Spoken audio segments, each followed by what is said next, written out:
Gentlemen, I'd like to call to order the meeting of the Oversight Committee of CPRIT. It is 10:02 p.m., so somebody somewhere in this agenda has to make up 2 minutes. Will the board secretary take attendance, please? I will. Mr. Angelou? Here. Mr. Margo? Here. Mr. Montgomery? Here. Dr. Patel? Here. White. Dr. Rice? Here.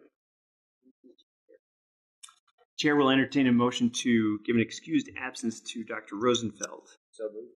All in favor? Aye. Motion carries. Members, the draft minutes of the November 29 and January 17 Oversight Committee meeting are available in your agenda.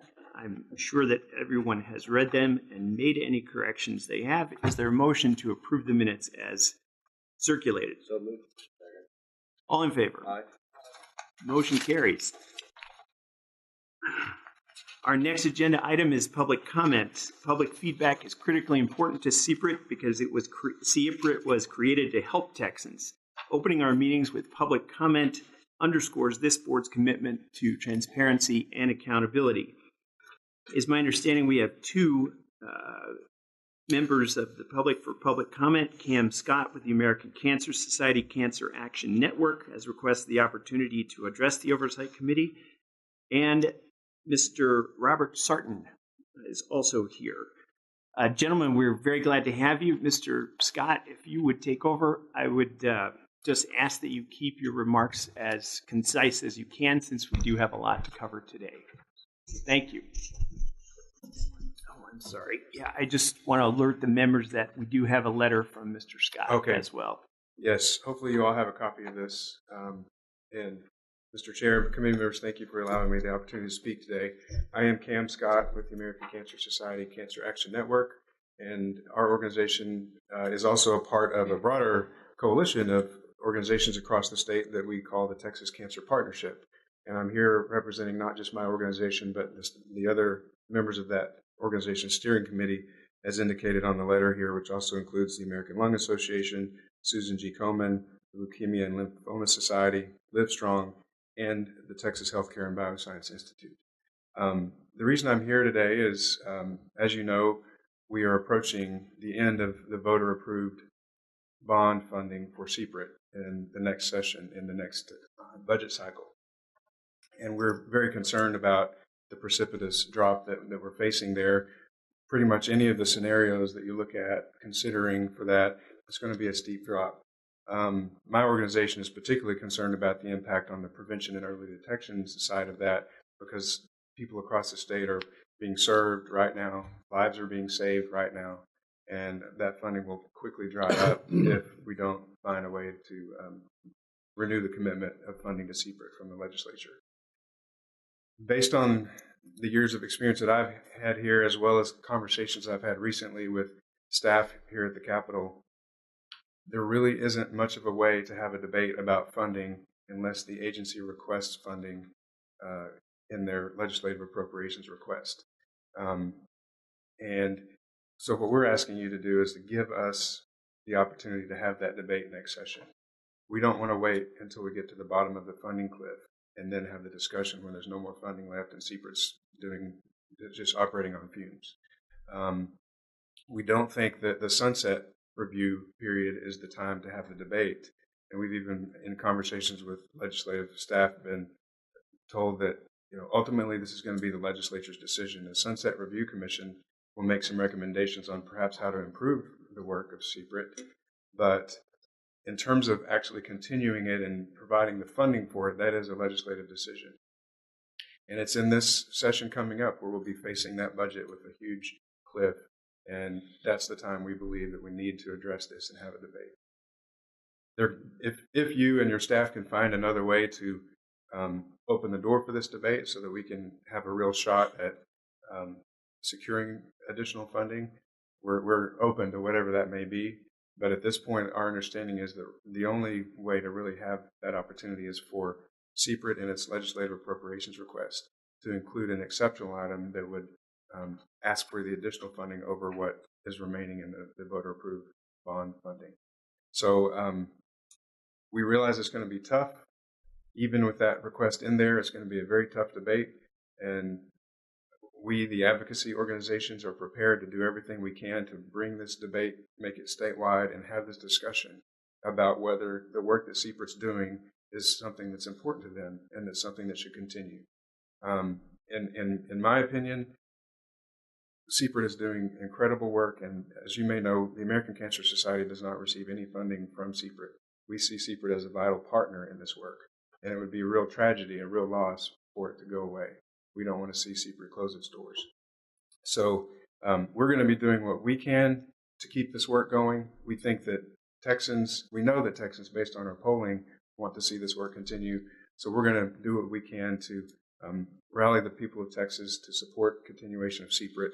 But we need to have a legislative vehicle to be able to point to, in terms of the technical aspect, that here's what you can do to increase that funding. So thank you for your time this morning. My contact information is on here if you have questions. And we do have one or two volunteers here this morning who would like to share their story as well and why this is important to them.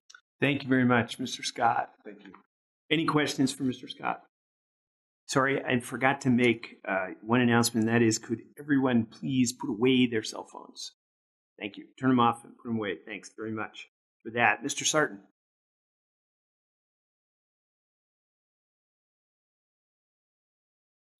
Good morning. I'm Robert Sarton from here in Austin, Texas, and I'm here to support the request that you have from Cam Scott, the other members of the TCP. Yesterday, my 18-year-old son received his first voter registration card. On October 22nd, 2004, when he was 4 years old, he was diagnosed with acute lymphoblastic leukemia and began 3 years and 2 months of chemotherapy. We're the lucky ones because of research that has been done in the past. When I was a child, his disease would have been fatal.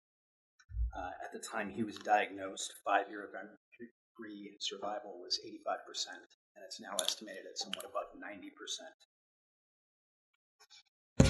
We enrolled him in a clinical trial, not because treatment wasn't working, but because we wanted to help treatment of other people. The study was CCG 1991. It was funded by the National Institutes of Health, the National Cancer Institute, and the Children's Oncology Group. The goal of the study was to refine treatment and limit how much chemotherapy they had to give to people with ALL. The result of that research included reduction in the steroid and anthracycline drugs that are given during the 3 years and 2 months of chemotherapy. Those drugs contribute to long-term issues, including processing speed, attention issues, and peripheral neuropathy, all of which affect my son to some degree. Another result of that study is that boys with the particular mutation that his cancer had, AML1 translocation, now receive 1 year less treatment and that much less drugs and that much less in long-term effects. But over the 30 years following his treatment, he will be at 13 times risk of a second cancer than baseline group of his peers. We pay a great deal of attention to prevention issues and early detection issues with annual checkups with his oncologist to catch anything that happens early. He faces that for the rest of his life.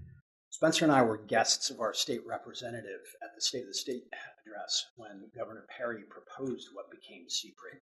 We believed in it then, and we believe in it now. CPRIT has advanced cancer research and prevention and early diagnosis in Texas.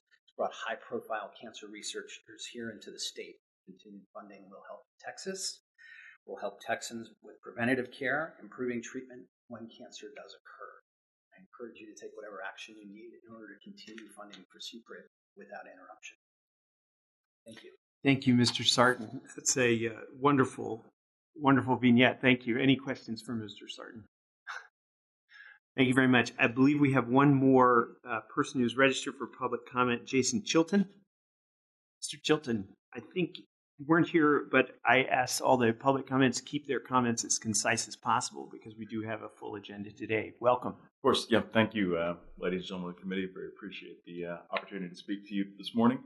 I became aware of CPRIT through an organization I volunteered for in Austin the past couple of years, Young Texans Against Cancer, and we conduct a number of events as fundraisers in order to support some great local organizations that work with cancer survivors and their families. And it's been tremendously rewarding and impactful for us to see that we're able to make a positive benefit on the life of people, very often of children who are dealing with surviving cancer as well as supporting their families. But at the same time, it's frustrating to feel like, all we're able to do is really make a very small impact on a few people's symptoms, while the root cause that people continue to get and suffer from cancer, has continued to be something that has, caused massive impact in the state of Texas and around the world. There probably wouldn't be a person in here who hasn't been impacted by cancer to some degree. I lost my cousin to cancer when I was younger and couldn't really even understand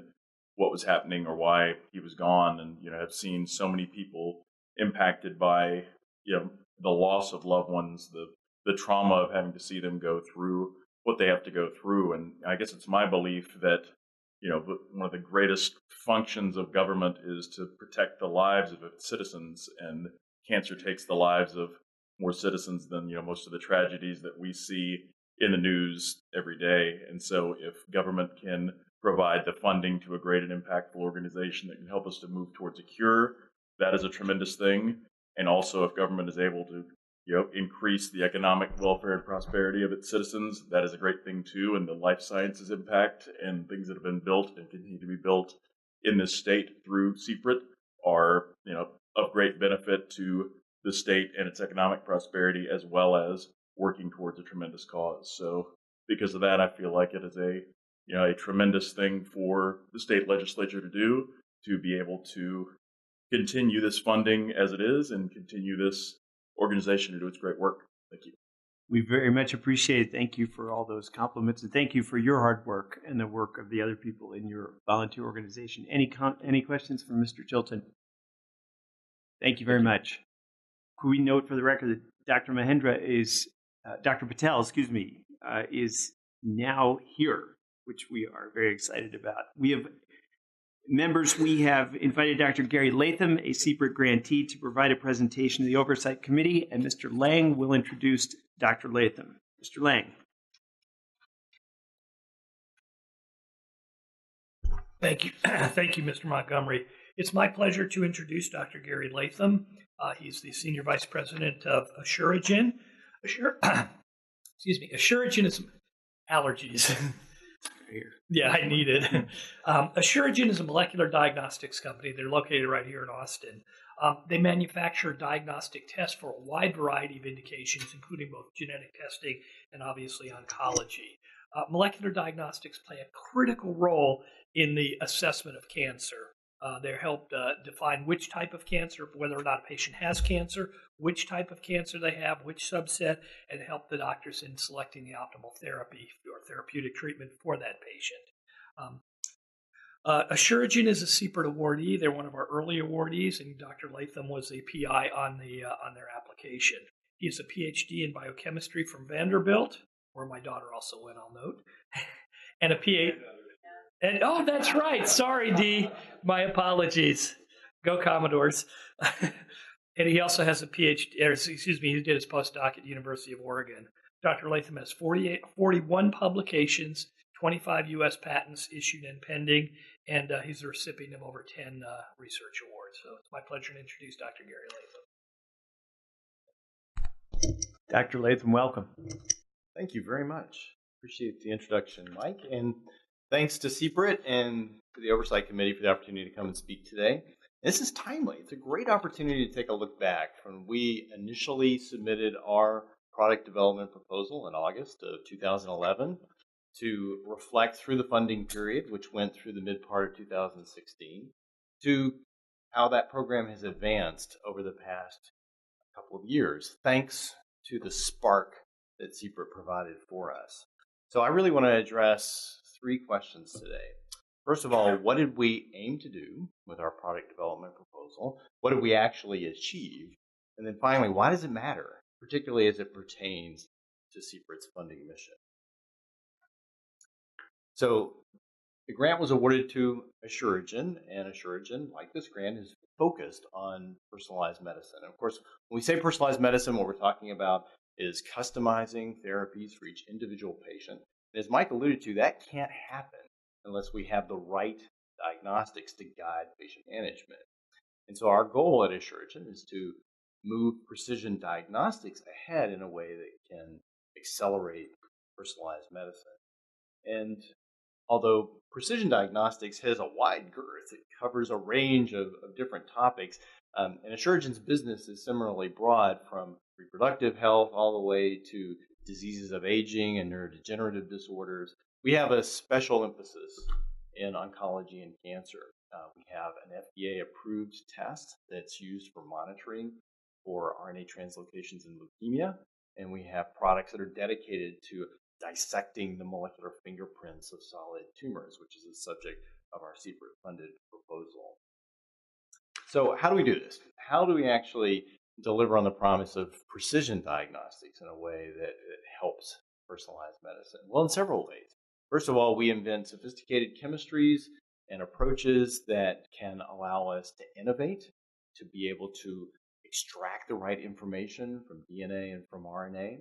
In addition, we take those chemistries and we incorporate them into reagent sets and kits, tests that we can provide to laboratories that are highly standardized. So it doesn't matter if you run the test in Austin or you run it in El Paso, you're still going to get the same right result as long as you have the necessary equipment. And that's a key point too, is that we are not an instrument manufacturer. We don't make a box. We pick the best tool in the toolbox and we apply that to instruments that are already accessible in the field. And we collaborate with the partners that can provide this type of instrumentation. It's not just about reagents or juice in the tubes that drives the assays and the kits. It's also more and more about software and big data and appropriate analysis to look at very sophisticated signatures that come out of these types of analyses. So we have a major effort within our company around bioinformatics and software development that is the capstone on how you build a good diagnostic assay, how you build a system that includes the reagents and the instrument and the interpretive software. And then finally, we have a similar look and feel around our workflows, and you'll see that as a theme that runs throughout this presentation. Once we had built a backbone for how we could achieve the detection of variants in DNA and RNA using this next generation sequencing technology, we could then readily adapt that with new content in a way that can make it useful and familiar for end users so they could get up and running quickly whenever we had a new test that was available. So, what did we aim to achieve with our CPRIT grant? Well, in a nutshell, we wanted to make sure that we could build the right test for the right sample to drive the right decision on behalf of patients. And when I say the right test, what I'm referring to here is the fact that our proposal focused on using really a breakthrough new technology, a massive parallel DNA and RNA sequencing to be able to extract molecular information from tumors that can guide personalized medicine, can guide targeted therapies, the vulnerabilities that exist in cancer that you can then target with those drugs that are in development. And to be able to do that from the standpoint of the right test means that you have to build the right reagent set, the juice in the tubes that drives that assay, but you have to put that together with the right hardware and the right software. And so that integration, innovating at each piece, and then putting it all together in a diagnostic system was a key part of what we aim to do within the proposal. In addition, from the standpoint of the right sample, you have to understand, and I'm sure some of our very educated members of the panel recognize, is that a cancer sample is a very challenging sample to work with in many respects, particularly solid tumors, because they're often abused and modified through a fixation process. They're embedded in wax. It works really well to help preserve morphology and other characteristics that are important for how those can be histologically examined. Unfortunately, that is not a particularly amenable treatment to preserve the integrity of underlying nucleic acids from which you can extract this molecular information. So we have to work with these samples that typically have very little amount of material and are really beaten up by the process by which they go through as a standard pathology workup to make sure that they're still useful for how we can get molecular data back. And to put this into context, when we first submitted our proposal to CPRIT in August of 2011, there were exactly 2 papers in the universe of scientific publications that described how next-generation sequencing, this technology, which is at that point already established in the research domain, could be combined with these types of fixed and embedded cancer samples. Now there are hundreds, and we published 10 of them over the course of this particular proposal. And then finally, putting it all together, how can we make this relevant as a diagnostic test to help benefit patients in the pursuit of personalized medicine. Asuragen's responsibility as driving the grant, the technology, was to make sure that we had a system that would work analytically. It could pull out the information from DNA and RNA that was relevant. However, there's a key next step, and that's to make it clinically meaningful.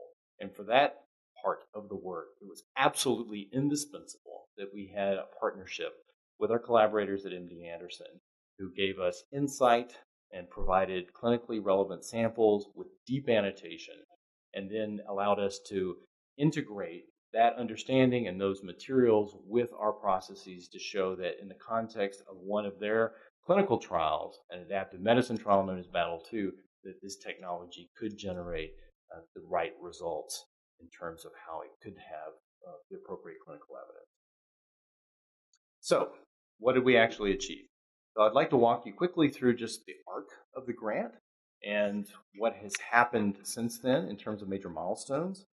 We received our funding in 2012, and within the first year, we had built the basis for the technology for this next-generation sequencing system to look at mutations in DNA that would help guide potential therapies. We established those in our pharmacogenomics service laboratory within Asuragen, and then a month later, we actually validated them within our clinical lab within Asuragen, and that made them available to partner with pharmaceutical companies and for use with clinical trials. But it was at a single central location.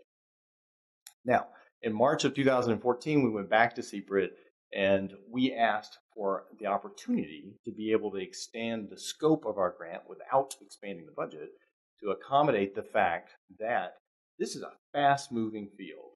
Genomic medicine, its opportunity, its reach, and how it's influencing patient decisions, particularly in cancer, is something that's moving so swiftly that we wanted to make sure that we could pivot to take advantage of opportunities that were developing on the horizon. And so we asked CPRIT, would it be acceptable for us to use the same grant approach, but apply it to RNA rather than just DNA, which is our original intention, so that we could target variants in RNA that were very clearly becoming relevant for targeted therapeutics.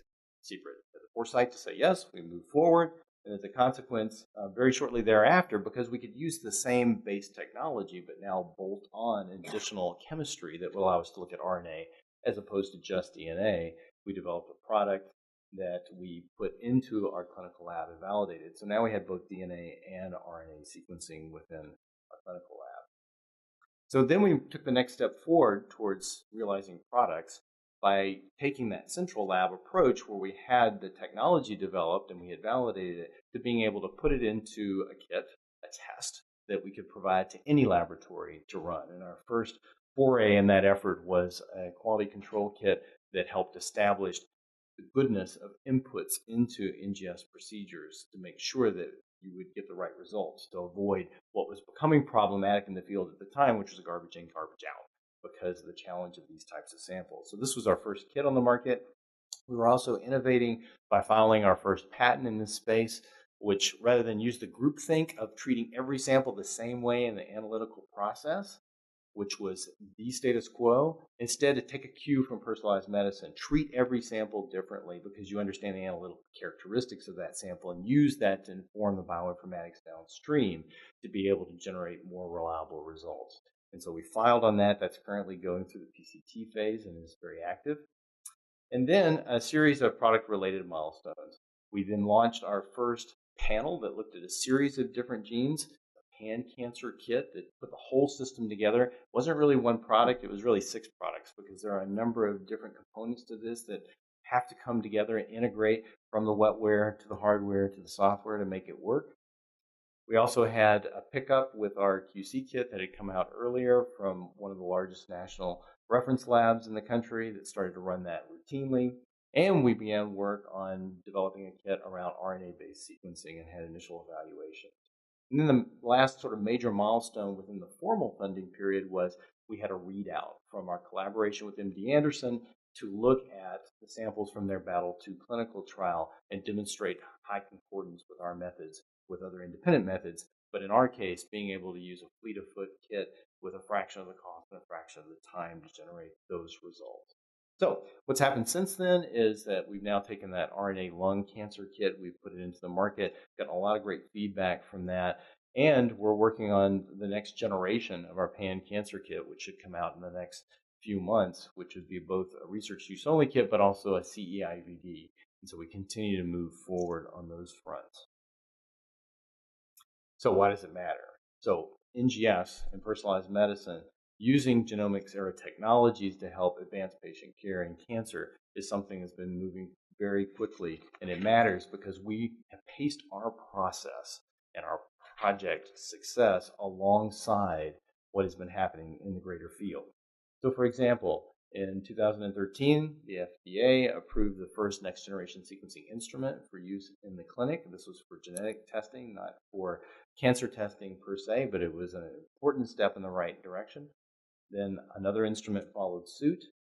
In 2015, a study came out from Tufts University that looked at the impact of personalized medicine, in which case they determined that 73% of all cancer drugs in development had personalized therapy opportunities attached to them, that those drugs were being built with biomarkers, which have immediate relevance for diagnostic testing. Next generation sequencing. So that's the underlying sequencing technology.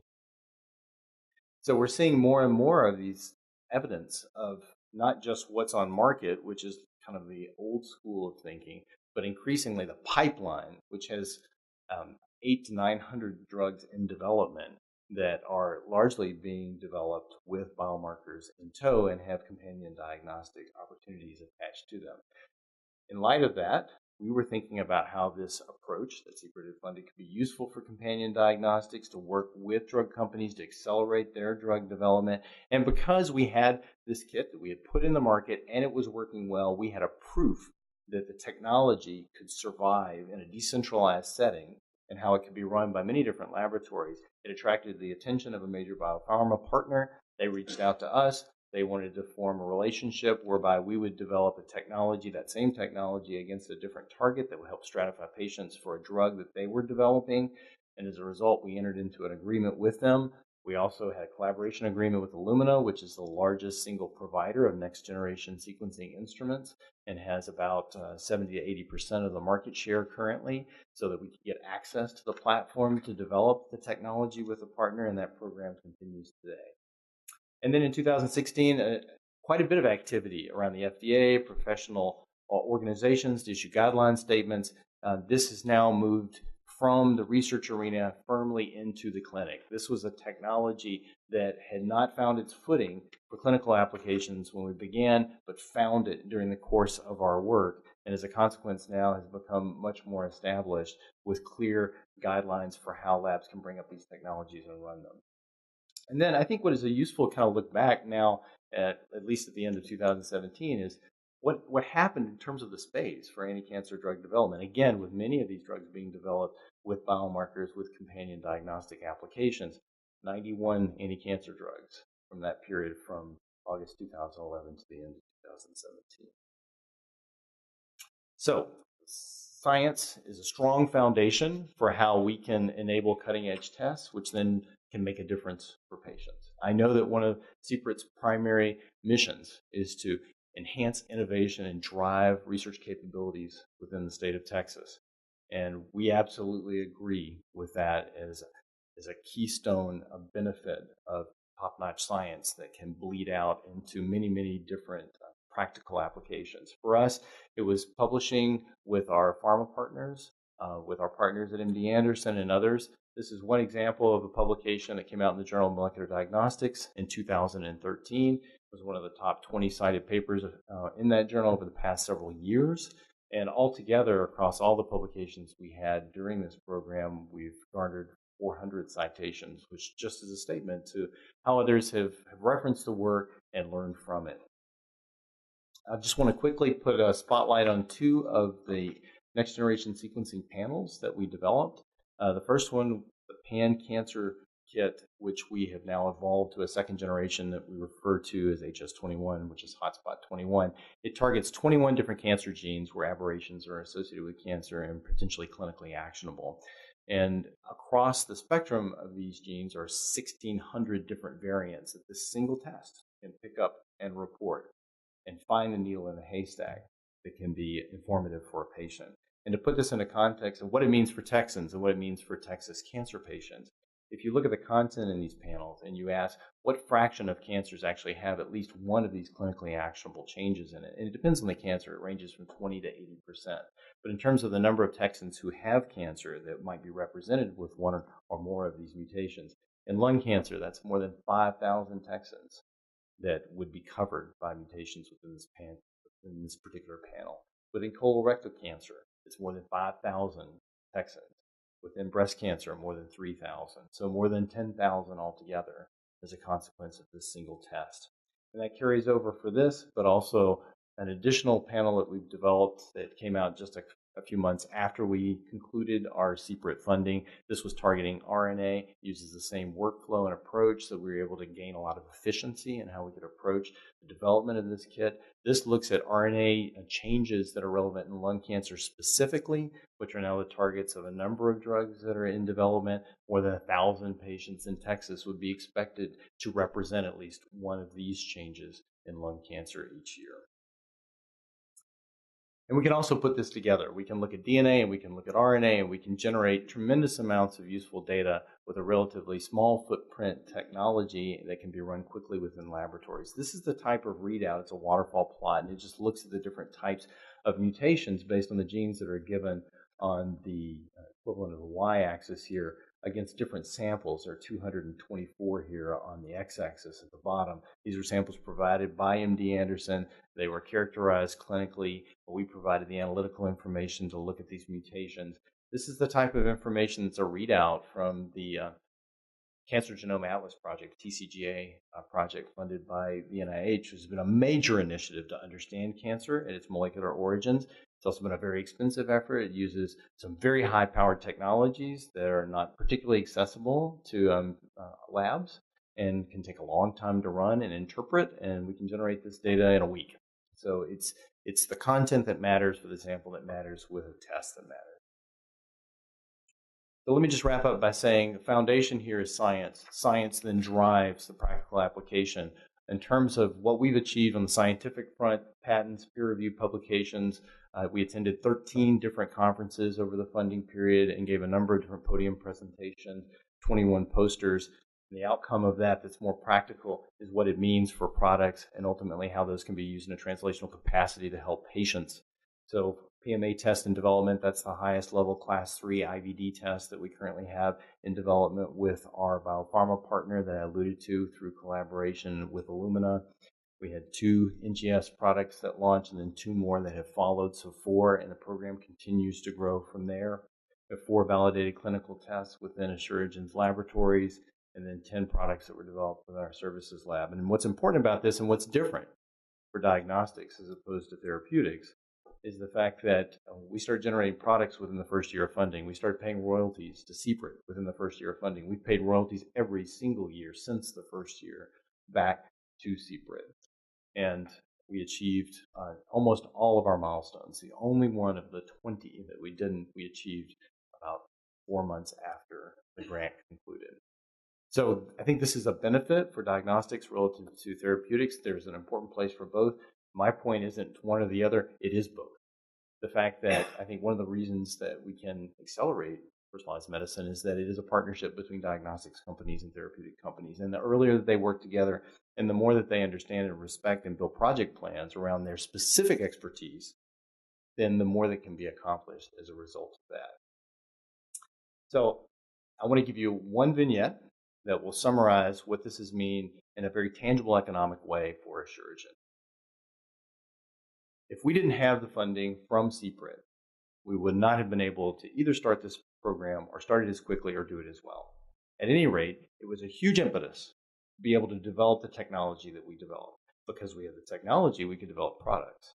That meant we could put them out in the marketplace and we could show that this idea of genomic technologies through this breakthrough technology with next-generation sequencing could work even in less sophisticated laboratories. Because we had shown that attracted the attention of a pharmaceutical partner that wanted us to work with them on a class 3 IVD test, the most sophisticated in vitro diagnostic that goes through our regulatory system. Because we entered into that partnership, we were subject to an FDA inspection within our facility, which meant we needed to upgrade our facility to meet that level of very stringent inspection. And because we upgraded our facility, we made an investment in our site in Austin and an investment in Texas that absolutely entrenched us to stay. And because of that, we took a 7-year lease renewal on our facility. And we're here, we're Texas, we're proud, and we owe CPRIT a lot for that success. So let me finish by thanking the tremendously talented people at Asuragen that helped drive this grant forward. To thank MD Anderson, for without which their support, the grant would not have been successful. And to thank CPRIT. I want to say that this was not a proposal that went off into the ether, and CPRIT gave us an answer, and we went off and did our work heads down. This was a collaboration as much with MD Anderson as it was with CPRIT, working back and forth.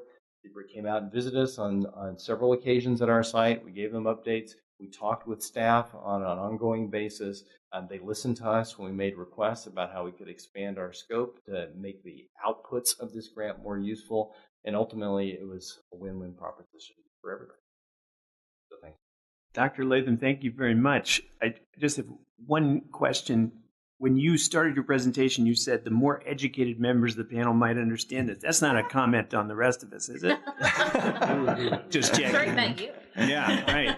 Only a comment on those who are working day in and day out with patients. It's all right. Dr. Rice. I just have one quick question on slide 7. It said December 2017, 91 anti-cancer drugs FDA cleared since 2011. Did that mean that 91 drugs used the Asuragen tool as part of the basis for their FDA clearance? No, that's just a comment on the landscape, which had been accelerated for how these drugs are being approved. How widely used are the diagnostics that Asuragen has developed, and how widely do you foresee them being used? Well, we have a global footprint, and we have offices here in the U.S. We have a distribution network through our sales and commercial team in the U.S. We also have sales and commercial teams outside, and particularly in Europe, but in all major territories. We work extensively with different distributors, so our total footprint is more than 60 countries around the world. And these products have been distributed in a similarly global fashion. So we have folks who are using it in Texas, we have folks that are using it in Europe, and we have folks that are using it in a range of other territories as well. And as a consequence of that, that's what's given us encouragement for how we can continue to grow the portfolio. Terrific. Dr. Patel. Turn on your microphone. Thank you for your team in such a short time bringing out the product and have FDA approve it for clinical purposes. I'm just curious, you mentioned innovation. You looked at DNA, RNA, the next logical step will be looking at protein expression and protein-protein interaction. What are your thoughts about that in your company? Yeah, so I think what you're referring to is a really exciting movement around multiomics, which is to move well beyond just any single category of analyte, but to consider multiple types of molecules to get a readout. And I think what is the most attractive possibility is to combine them. Because you can look just at DNA and you can explore the long tail of different mutations that may be associated with DNA, but that's going to become limiting returns. But if you look at a well-chosen selection of diagnostically useful DNA, RNA, and protein, put them together, I think you can make a relatively small footprint type of assay, but have enormous diagnostic power associated with that. So the short answer to your question is we're focused on, wow, there's a lot to keep us busy with DNA and RNA, with base substitution mutations and complex mutations and indels and RNA fusions and exon skipping mutations and a range of other sorts of things. However, down the road with immuno-PCR and other types of technologies that can transduce protein signatures through a nucleic acid intermediate or otherwise detect them through other technology, I think is very, very exciting. And whether you call it multiomics or proteogenomics or something else, we're interested in that space, and we're very much interested in thinking about how we can take advantage of AI and bioinformatic tools to be able to put together more useful data signatures from the full collection of what humanity can offer us as a diagnostic repository. That's fairly ambitious. A long-term plan. Mapping humanity. That's quite a job. Any other questions by members of the panel? Dr. Latham, thank you very much for your time. Appreciate it. Appreciate it. I haven't invited you to the podium yet. Chair recognizes Mr. Roberts to provide the Chief Executive Officer's report. Wait, Thank now. you, Mr. Chair. I will be short to make up for that. We have no personnel updates to report at this point in time. I'm now behind tab 3. I would like to call your attention to page 3.3, the table that you have seen quite a bit concerning fiscal year 2018 grant award funds available. I simply want to call to your attention that if you approve the recommendations brought before you today, you'll have about $199 million remaining for the rest of the year, so you certainly have sufficient funds available for today's action. The next item I'd like to call your attention to is on page 3-21, the Fiscal 2017 Program Progress Report. Fiscal year 2017 was another year of progress for the agency and its 3 programs. Key metrics indicate that CPRIT is affecting Texas's national standing in both cancer research and the biomedical industry. Through fiscal year 2017, CPRIT has awarded nearly $1.9 billion, nearly 60% of the funds it estimates to be available for awards in its constitutional authorization. State law requires me to report at least annually to you on the progress and continued merit of each program, each research program. CPRIT's 3 programs have shown progress and merit in fiscal year 2017. The memo behind tab 3 contains detailed information that I'll be happy to expand upon if you have any questions. It appears there are none. Anything else, Mr. Roberts? No, sir. Thank you very much. Any questions for Mr. Roberts? I don't think so. Chair now recognizes the estimable Mr. Vince Burgess to present the Chief Compliance Officer's report.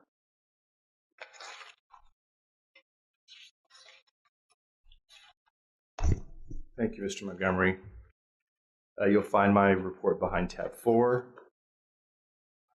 And my report highlights many of the compliance activities for this past quarter. I would like to highlight 2 areas specifically. The first area is grantee training. As you may recall, grantees are required to attend an annual compliance training. The ASO, or the authorized signing official, and at least 1 other staff is required to attend. Our first training for this cycle is going to be in a couple of weeks, March the 7th. We also encourage any staff that is inputting data in our grants management system or working on data to attend that. We're committed to providing the most current, up-to-date information to our grantees so they can really be successful in submitting their required reports. We have 2 other trainings tentatively scheduled for June and October. And the second area that I'll save the best for last is delinquent reporting. We have seen a slight uptick in that delinquent reporting for this past month. We've been averaging well below the 5% threshold that we've talked about from time to time. But this month it kind of peaked over that quite a bit to 38 reports, delinquent reports. Now, in context, that we receive 550, 570 reports on average every month. So that in context. But for us, it seems like a lot, given the last 2 years has been well below that. So what we did is we sort of drilled down and said, what is this about? And what we determined is that back in the summer, we made a programming change to our grants management system. Prior to that change, let's say, for example, if a grantee had 4 reports due at the same time, there was an order they should submit those in, but they could, in theory, submit in any order they wanted to. And what that resulted in is inaccurate reporting because one form, once approved, would populate certain numbers in the next form. So the programming change required grantees to then submit in a linear fashion. And I provided for you on 4-3 a snapshot of a slide that we train on. And so after the change, grantees have to submit forms in this order. And as you can see, the matching certification, the MCC, is the last form in this order. And consequently, of the 38 delinquent reports, I think 32 were the matching forms. So we are working with grantees to address this. Again, they're no longer to submit out of order. And not only do they have to submit, but the form has to be submitted and approved before the next form can populate in their queue. We did have the 32 matching compliance forms that were delinquent. 90% of those were the result of 2 specific grantees. And we already had an ongoing biweekly call with one of those, and we instituted a biweekly call with the other grantee that is now popping up on our list, and to work with them. So those are the 2 things I just wanted to highlight, and I'd be happy to answer any questions that you may have. Are you satisfied that you've achieved a good balance between compliance and productivity? In other words, compliance can sometimes be a drag on productivity. I don't know what you mean. Because compliance is productivity, right? Right. Yeah. We're probably still trying to strike a balance. Any questions for Mr. Burgess? Thank you very much. Chair recognizes Dr. Wilson to provide the Chief Scientific Officer's report and to introduce the Program Integration Committee's grant award recommendations. As part of his presentation, Dr. Wilson will present the academic research program's plan for the proposed request for applications for fiscal year 2019 cycle 2. Dr. Wilson. Thank you. I'm going to begin with the recommendations from the Scientific Research Council and Program Integration Committee for recommendations from the first cycle of fiscal year 18 for academic research awards. There are 49, totaling $60,195,000. They include 44 individual investigator research awards and 5 awards for recruitment.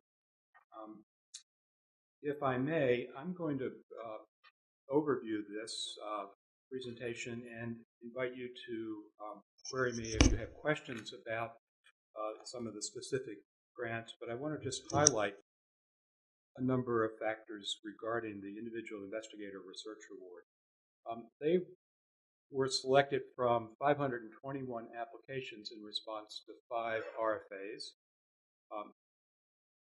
That is an 8.6% success rate, and our scientific review panels are instructed and expected to identify for CPRIT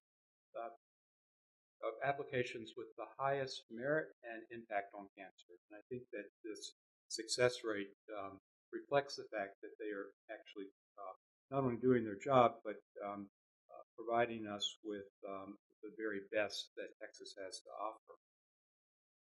With that, as I mentioned, there are 5 RFAs. The first was for individual investigator awards that can include a span of innovative research, and there are 26 of 348 applications that are being recommended, and they're presented in a list form on pages 10 through 12 of your booklet.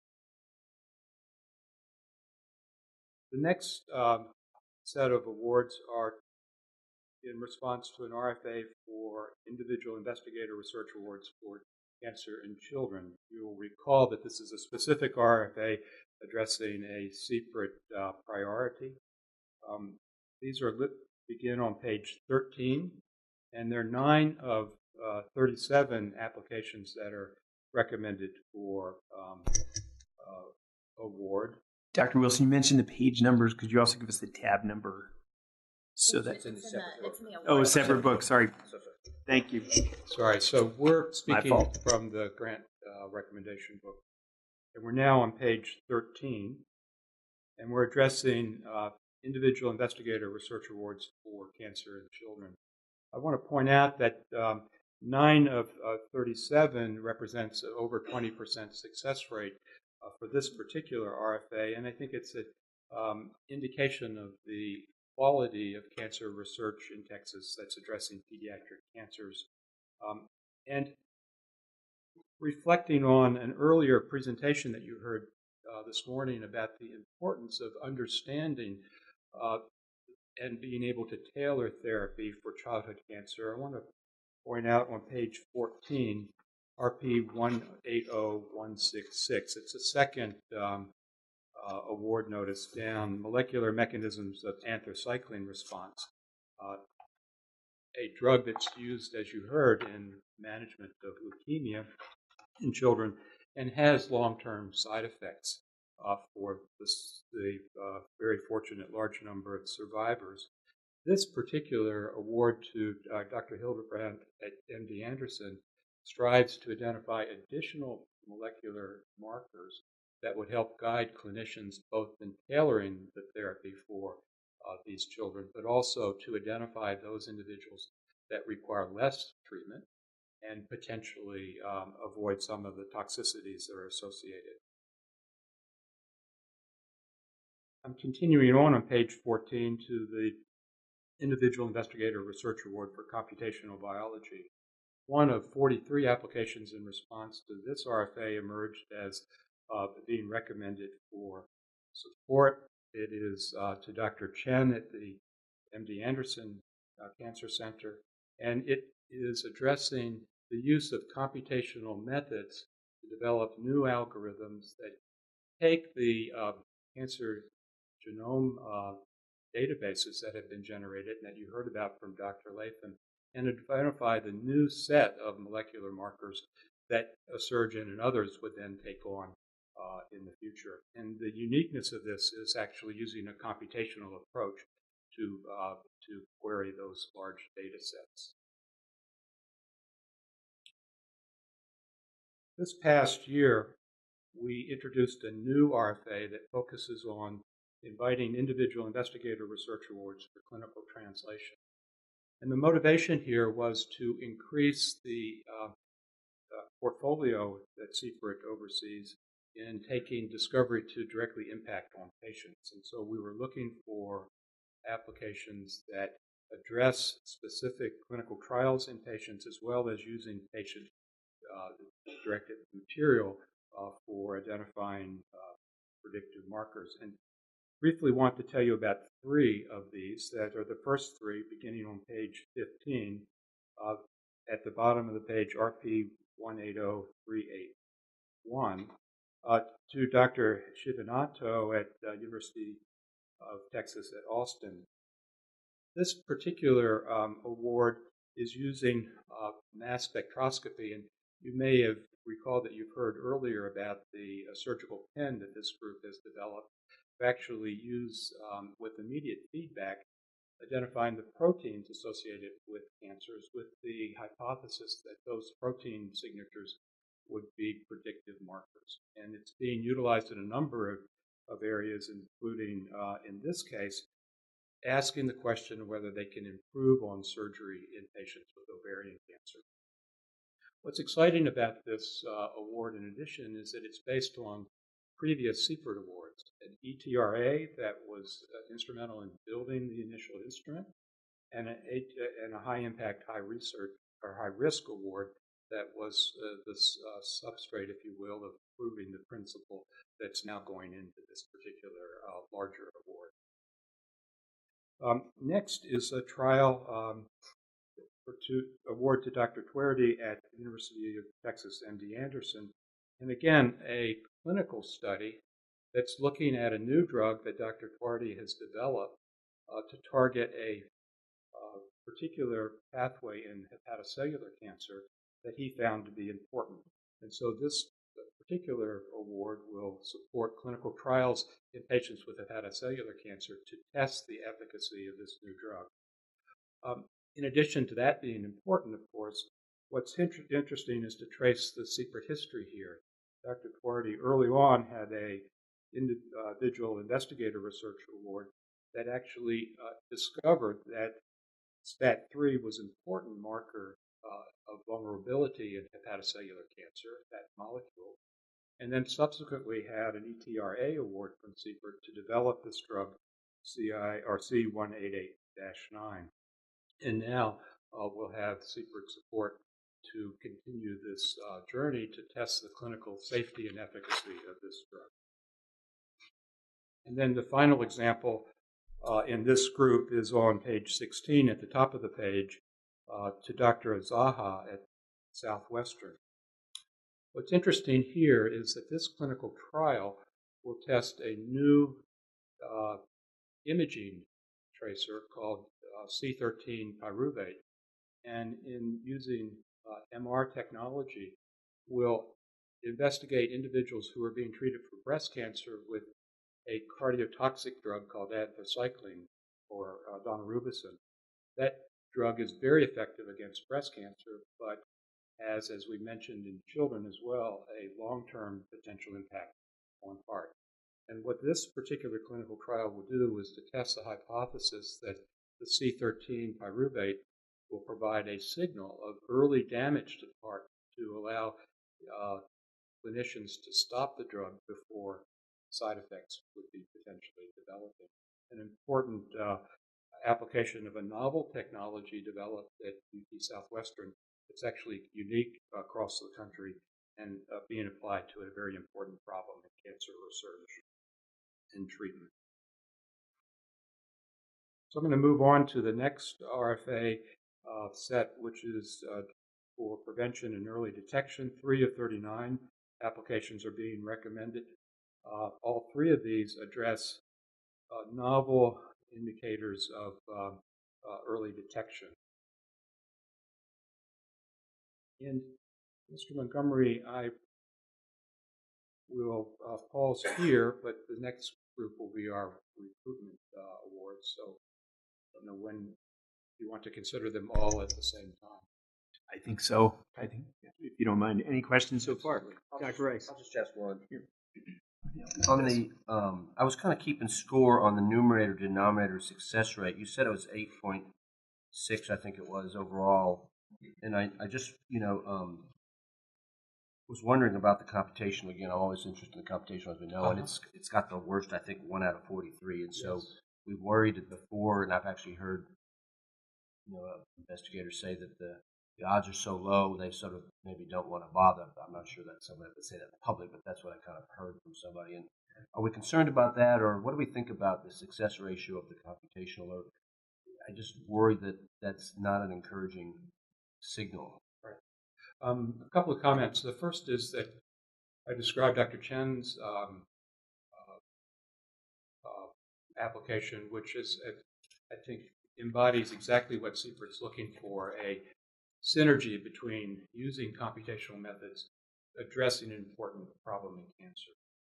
I took the opportunity to look at all 43 of these applications, and there are several that were reviewed quite positively, but not at the threshold of recommendation, with very, I think, thoughtful comments about how to increase the cancer relevance, which was the only issue that was being raised. And so we are offering this RFA again with the expectation that it will continue to be responded to, and hopefully responded to with applications in response to the critiques. And I'll also say that, well, I recognize that there's been some concern in the computational biology community. 43 individuals did apply and are getting the benefit of at least critiques that we hope they'll respond to. Thank you. Yeah. And so let me just ask, so they get the responses back or a critique back that says and explains, I guess I don't have visibility into the process, that explains to them that the deficit between, success and failure in this was X, Y, Z, and that comes back to those applicants. They do, yes. And I think it's, and I guess I mentioned, I hope that this will help move this forward.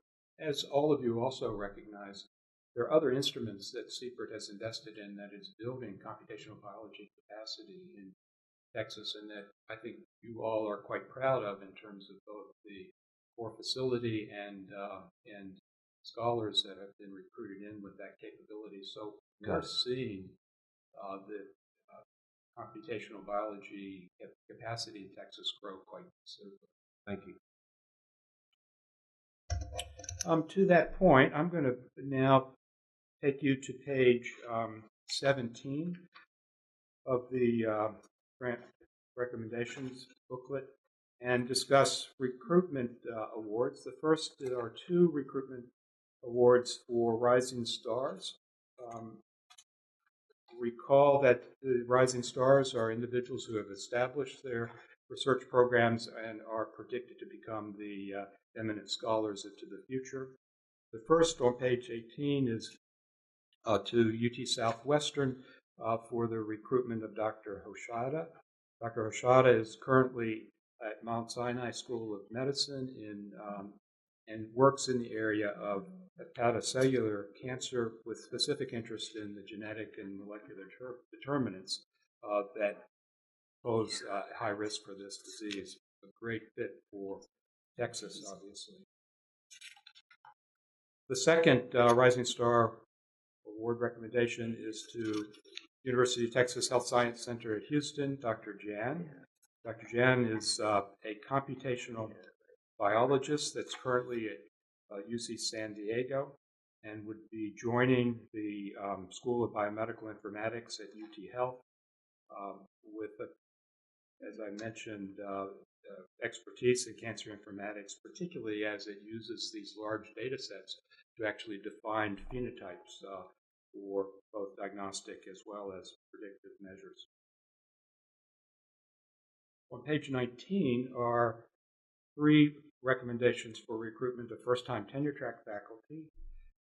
The first is to MD Anderson, Dr. Bose, who's a physician scientist being recruited from Memorial Sloan Kettering, where he's worked with arguably the leading research program in the management of prostate cancer with anti-androgens, Dr. Charles Sawyer.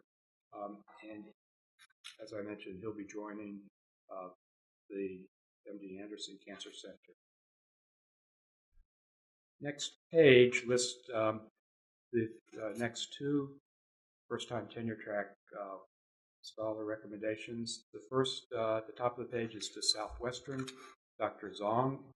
Dr. Zong is a cancer biologist who's currently training at the University of California, San Diego.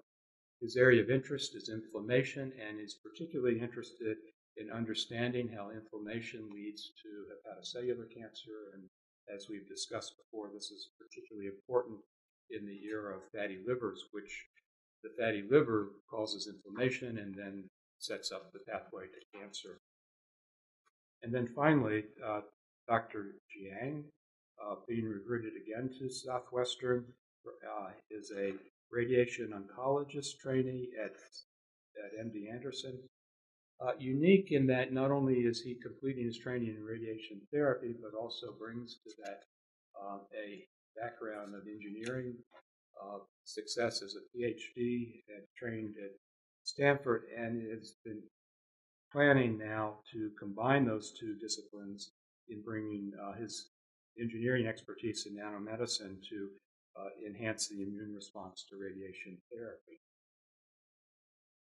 Then there are, and finally on page 13, a chart of the academic research program priorities. This chart is recorded proportionately by dollars in each of the areas of the CPRIT priorities, and then annotated with the number of awards each for your information. Mr. Montgomery, that is the slate of 49 recommendations. Any questions from the members of the Oversight Committee? Yes, sir. Kind of a generic question. Do we have a list of all the physicians from where they were, or all the researchers that we've recruited from other institutions outside of Texas? Do we have a master list of all the institutions that we've taken from? We do. Yes. Yes. We Okay. do, and as a go ahead. This doesn't completely answer your question. The map was inspired by the airline diagrams of all the places they fly.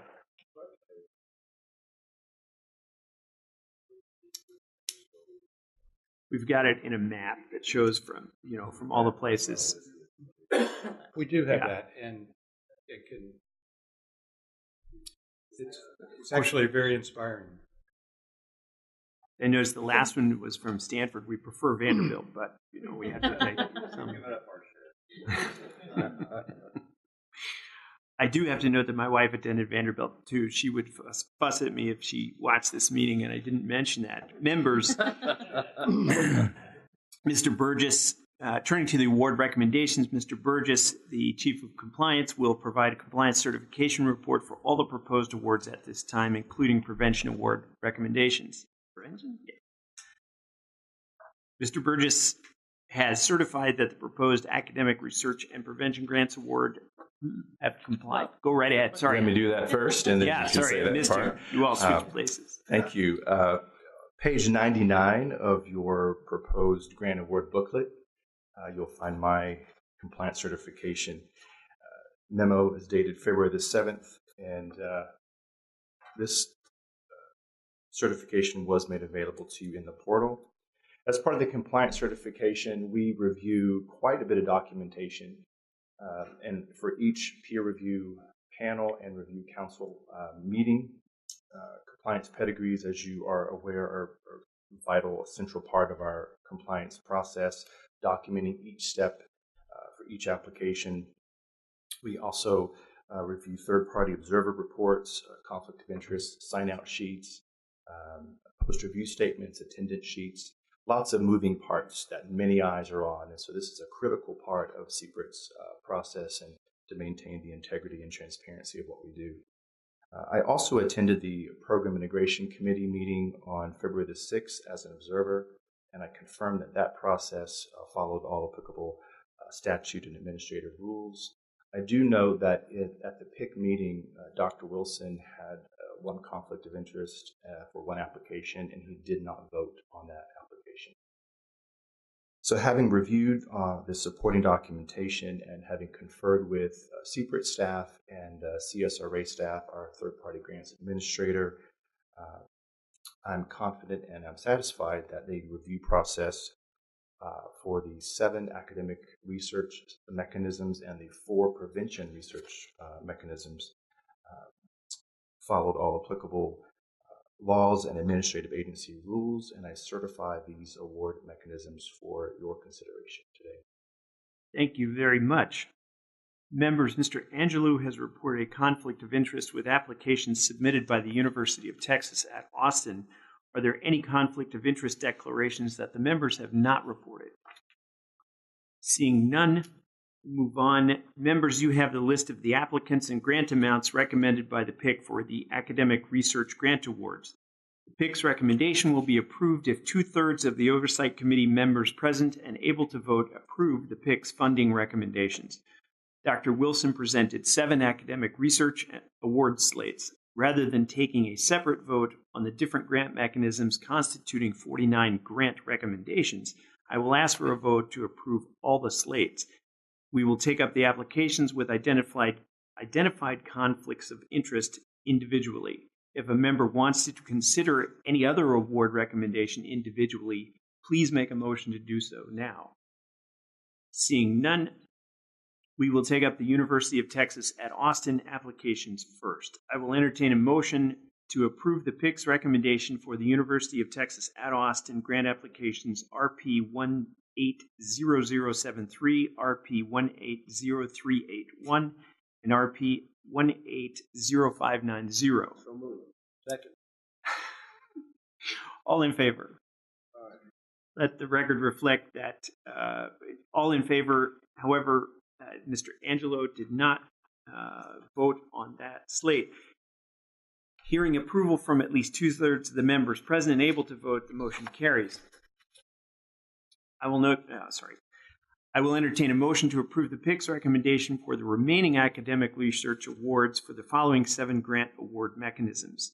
First, Individual Investigator Research Awards, including the Targeted Individual Investigator Research Awards for Cancer in Children and Adolescents, for Computational Biology, for Clinical Translation, and for Prevention and Early Detection. Second, Recruitment of Rising Stars. And third, Recruitment of First-Time Tenure-Track faculty members.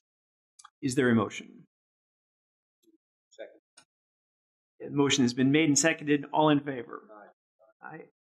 Hearing approval from at least 2/3 of the members present and able to vote, the motion carries. I will entertain a motion to delegating contract negotiation authority to the CEO and CPRIT staff to authorize the CEO to sign the contract on behalf of CPRIT. Second. All in favor? Aye. Motion carries. Now we need to go back to, Dr. Wilson, I believe now we need you to present the list of RFAs. Sorry. I'm speaking now to tab 5 in the meeting book, page 5-1.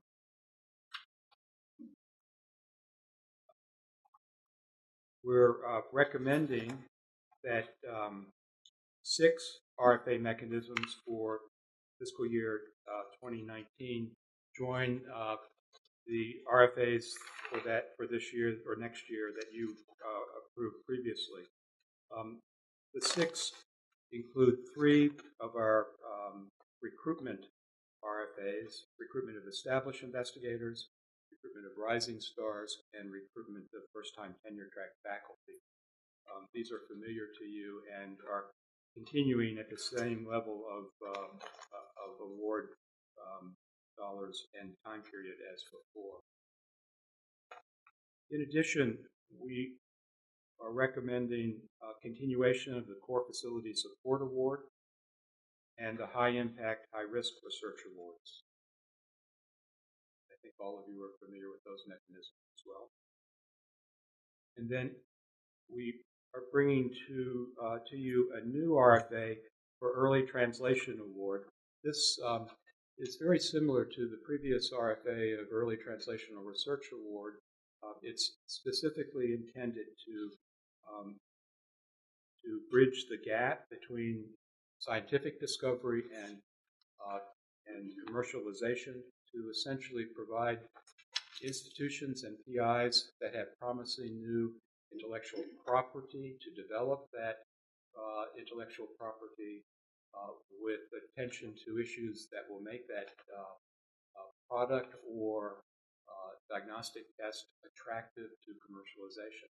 So it's that valley of death issue that you've heard about so articulately from Mike Lang, and you'll hear later from Mike about a subsequent RFA for the product development area that's intended to help nurture the academic community's ability to actually move effectively into commercialization. This award would be for up to $1 to $2 million in total cost over a period of up to 2 years. Mr. Montgomery, that is it. Any questions for Dr. Wilson on the proposed RFA for FY 2019 Cycle 2? Seeing none, I will entertain a motion to approve the academic research program's plan for proposed RFAs for the second cycle of fiscal year 2019. Is there a second? All in favor? Aye. Hearing approval, the motion carries. And now, I believe Dr. Garcia. Dr. Garcia, the chair recognizes Dr. Garcia to provide Chief Prevention and Communication Officer's report. Dr. Garcia, will present the prevention program's plan for the proposed request for applications for FY 2019 Cycle 1, as well as the Program Integration Committee's recommendations for prevention awards. Dr. Garcia, welcome. Good morning. We'll start with the grant recommendations. So if you'll turn to your proposed grant award books, page 53. our memo that describes the 4 slates. I will briefly review those for you. The PIC is recommending 8 projects totaling $1.3 million. And these include 7 projects from fiscal year 2018, cycle 1, and 1 dissemination project for the second cycle of fiscal year 2018. So they're presented in 4 slates. We do recommend reducing the budgets of PP 170078 and PP 170121 by 10%. So all of the 8 recommendations do address one or more of the prevention program priorities. So I will start with a very brief overview of each of the slates. The first one is the tobacco control and lung cancer screening slate. There are 2 projects in that slate, and both of these projects are going to provide lung cancer screening with low-dose CT to high-risk patients, in addition to providing tobacco cessation counseling, which is required by the RFA. This is the first time we've awarded on 2 projects on lung cancer screening per se. We have awarded in the past tobacco cessation projects, so we're glad to add these to the portfolio. The first one is to Dr. Zurab at Baylor College of Medicine. He's going to be working with 15 community centers in Harris County. He's also partnering with MD Anderson on the tobacco cessation part of this project, and also training primary care providers on how to engage high-risk patients in the decision-making process, which is a very important part of deciding whether lung cancer screening is right for you. The second one in the slate goes to Dr. Keith Argenbright at UT Southwestern and Moncrief Cancer Center. And he will be adding to his portfolio of services. You've seen Dr. Argenbright's applications before, and so he is adding lung cancer screening to his portfolio. He's going to be piloting this in 18 counties. The service area is 35 counties, but it's a new project, so we'll start in 18 counties.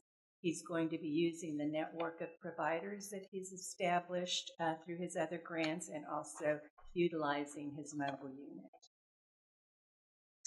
The next slate is a colorectal cancer prevention coalition, and there is 1 project we're recommending there. It is a large grant of $4 million, but it is a very large project. It is an expansion of a current coalition grant that is at MD Anderson under Dr. Fox Hall. He will be providing services in 42 counties and working with 90 federally qualified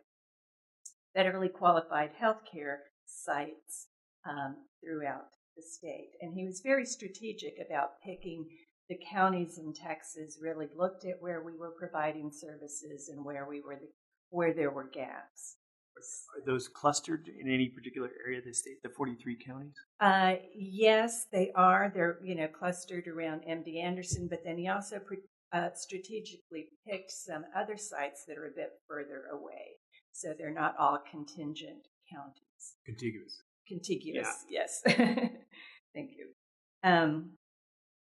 So he is also partnering with the American Cancer Society and doing a lot in terms of system improvements, in terms of electronic medical records and reminders, and establishing uniform policies. And another important feature of this grant is that on an annual basis, he convenes a statewide coalition of people working on colorectal cancer, whether they're CPRIT grantees or not. And it's very valuable for them to be able to come together, share best practices, share lessons learned. The majority, as you would expect, are CPRIT grantees working in colorectal cancer, but it includes anyone with an interest in working in the state. How often? They meet annually, but they also have subcommittees that work on certain parts of one subcommittee might be working on quality control issues, another on education and outreach. So they do have subcommittees that are active throughout the year. The last time they met was at our conference. The next slate has 4 projects under the evidence-based cancer prevention services. There are 2 colon cancer screening projects.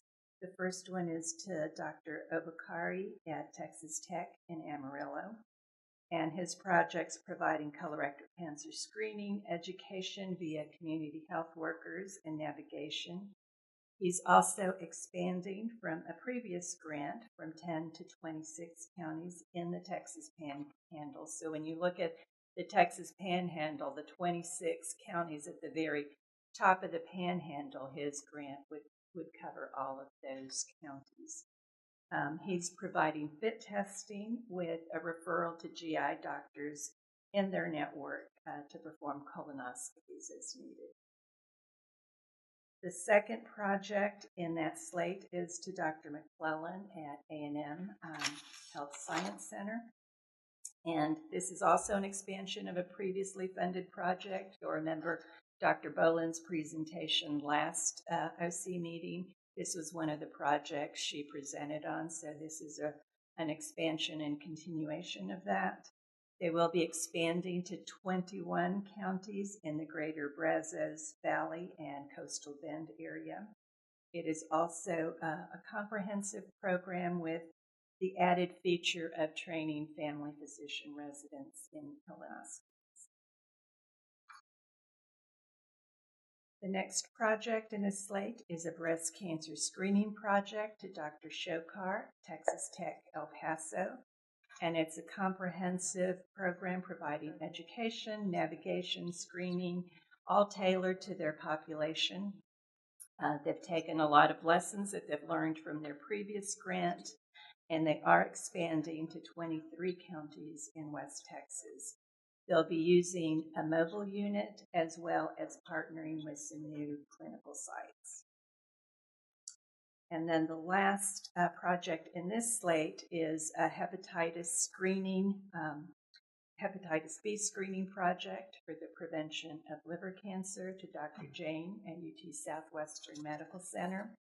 He had a previous grant that he implemented at Parkland, and he's taking the lessons learned from that and implementing that program at John Peter Smith in Fort Worth, which is also a safety net hospital like Parkland.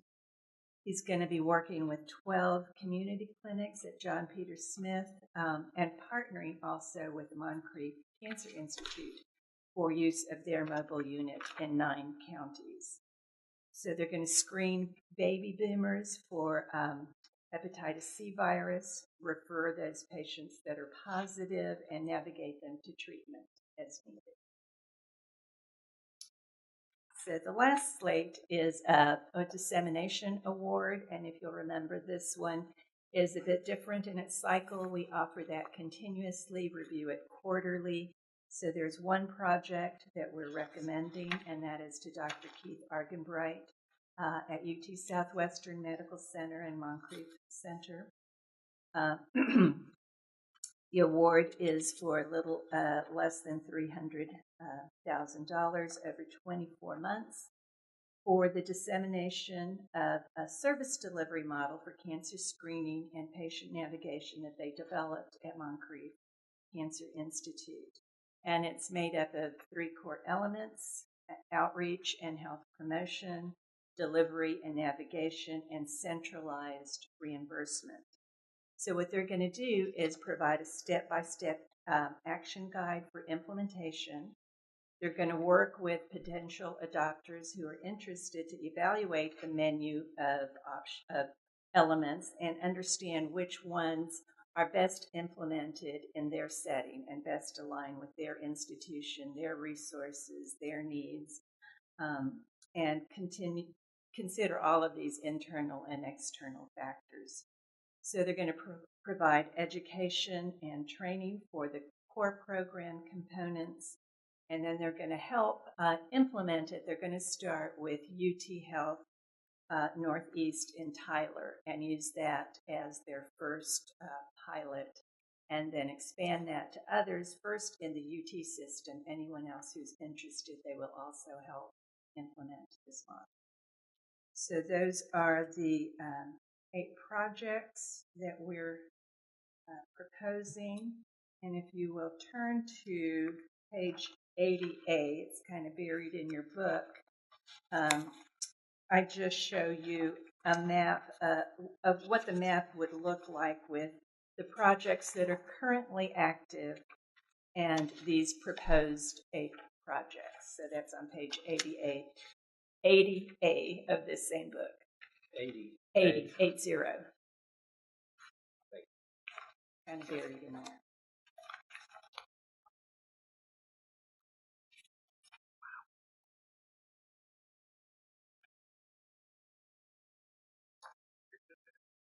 That's great.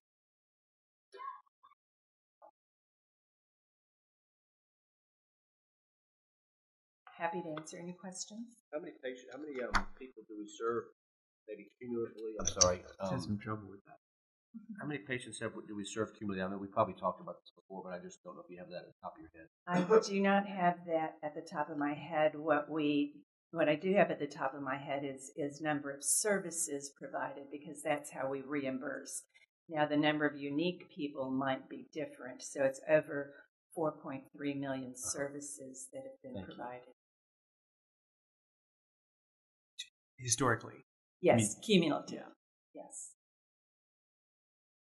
Any other questions for Dr. Garcia on the grant proposals? Do you want to go ahead with the RFA recommendations? Do you want to vote on the awards, or do you want Sure. to? I can go ahead and.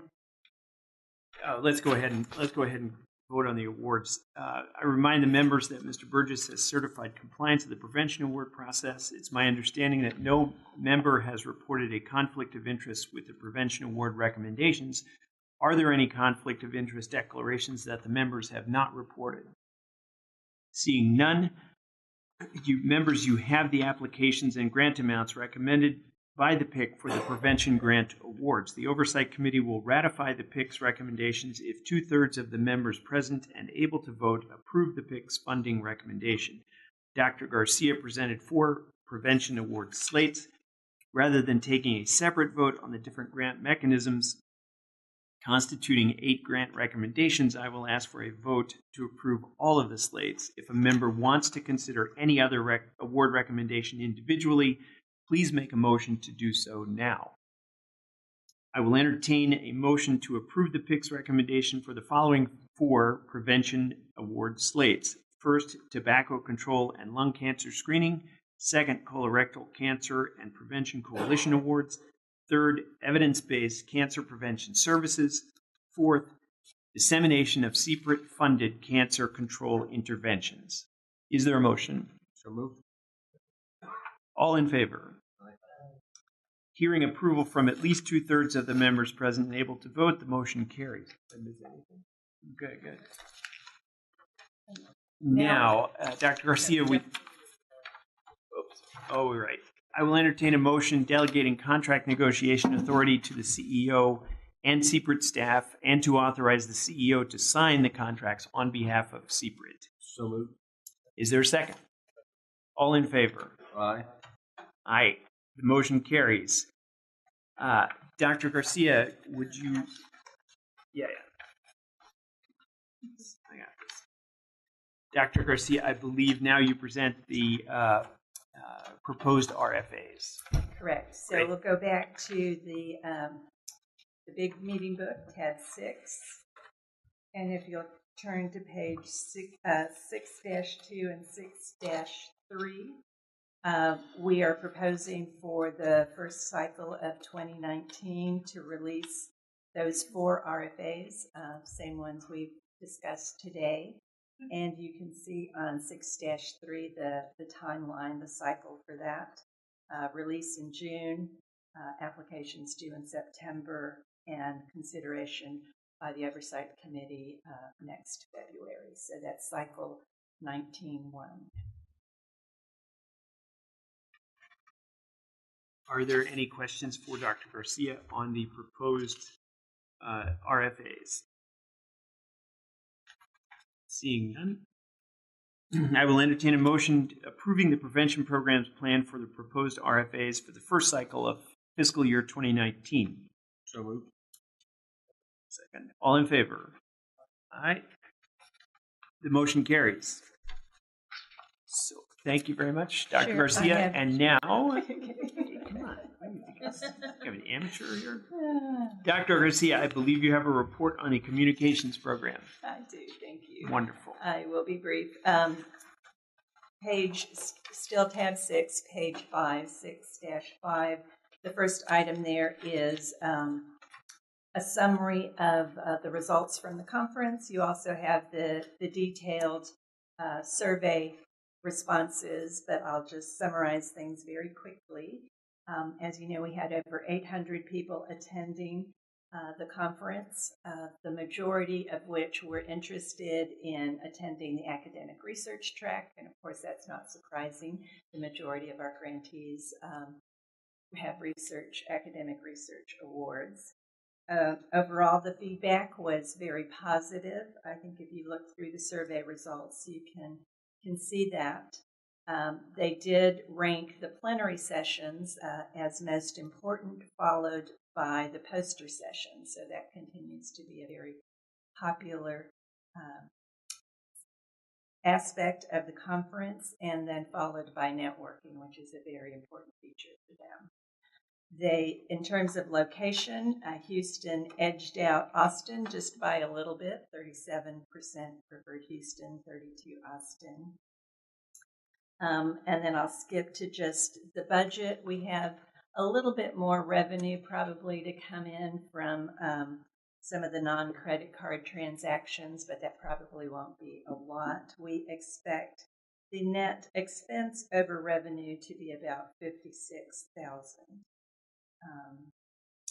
And then in terms of recommendations, you can see there's some things we took to heart from their comments in looking at the next conference, like having, in addition to plenary speakers, looking at different ways to organize it and allow for more networking, providing a searchable electronic version of the abstracts and maybe not having that big program book needed, and a few other recommendations about the poster board session.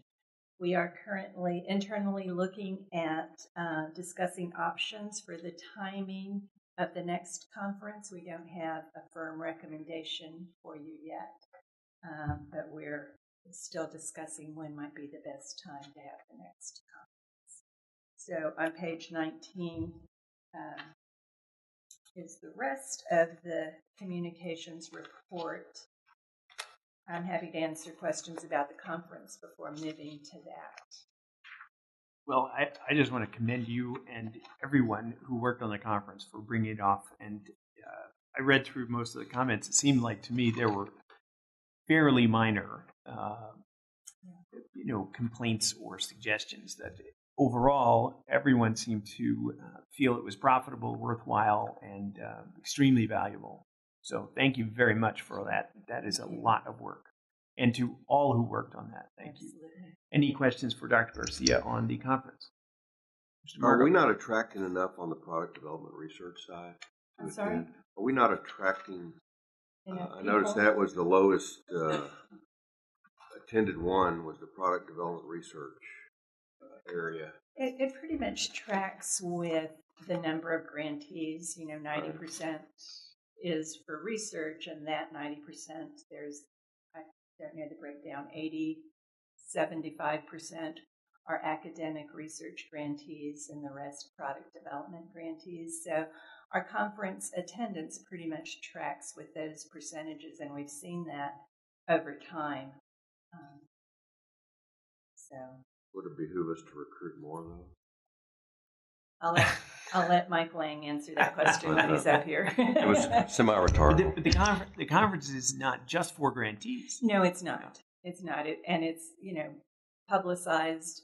We ask our partners, we ask THBI to publicize it to their audiences, and they do. So it does get out there. We can't market. We're not allowed to, but we do publicize it as we can.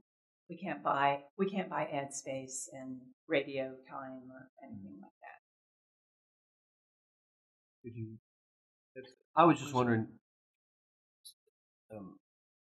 reflecting on Dee's question, do we have a sense of how many people that attended do not have a secret grant? We do, and I can get that. Just wondering. Yeah. Thank you. Yeah. We can get it offline. It's a smaller proportion, definitely, but we do have the grantee versus non-grantee attendance. Thank you. So I think we can move, if there are no other questions about the conference, we can move to communications. So page 19 is our usual communications update, and as we do in the past, we've included a few articles for you.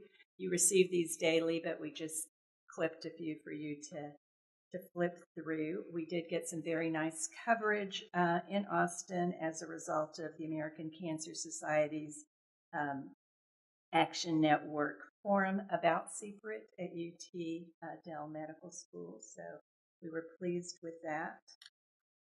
Other than that, I would just highlight our continuing activities around Cancer Awareness Month and our attempts to amplify really the work that our grantees are doing. I just point out for National Cancer Research Month in May, it's a bit of a new activity for us, and we're pleased with that. The Houston Mayor Pro Tem is going to present a proclamation recognizing National Cancer Research Month before the City Council in early May. And so we're planning around that event to have our researchers there and other representatives there. So I think that will be a nice event. So all of the Houston institutions have agreed to, this language that's going to be in the proclamation. And Chris Catrone worked hard with everyone to get that to happen. Any questions on communication? Dr. Garcia, thank you very much. I believe we have Mr. Lang to give the Chief Product Development Officer report, and then I'd like to take a very short, after Mr. Lang, a short comfort break. And when we come back, if we could start with the University Advisory Committee report and the auditor's report, so that since they are guests and we can get them out. Mr. Lang. Thank you, Mr. Montgomery. We do not have any awards to recommend today, so I'll be speaking from the large Oversight Committee meeting book. Really what I want to do then is to talk about, give an overview of what we've done on fiscal year 18 and the 2 review cycles there, and then we'll turn our attention to fiscal year 19 and what our plans are there. We have completed cycle 18.1. We had a total of 18 initial applicants. 2 of those were recommended by the reviewers to move into due diligence. Upon receipt of the due diligence reports, the Product Development Review Committee did not recommend either of those 2 for award. So that concludes our activities on cycle 18.1. Cycle 18.2 is now open. We posted the RFA and closed it on February 7th. 20 applications were received, and obviously then the process begins with those. So they'll be initiating the peer review, which will result in obviously the steps of screening, peer review, and diligence. Any of those applications that are deemed to be approvable by the PDRC, the PIC, etc., will be presented in August to this body. Moving then to fiscal year 19. And 19 and beyond. As discussed at the last meeting, we are operating under the plans of continuing our 2 current mechanisms, our Texas and relocation company mechanisms, current cycles, meaning two cycles per year on the same schedule through fiscal years 19, 20, and 21. That's as discussed in the last fiscal or last meeting. In addition to that, the product development group is recommending that we initiate a new mechanism, which we're going to call the Seed Award. And I think this will address the question that Mr. Margot raised earlier. If we take a step back and look at CPRIT funding for research in its entirety, about 75% of our funding is provided to academic institutions, and they typically utilize those funds for basic and applied research, meaning understand laws of nature and do something that's never been done before. In most of our work, most of our funding obviously funds new therapeutics. So I'll use that as an example of, identify, say, a new drug compound, test it, and show it has, a beneficial effect in a certain animal model. So that's the end product of the academic funding.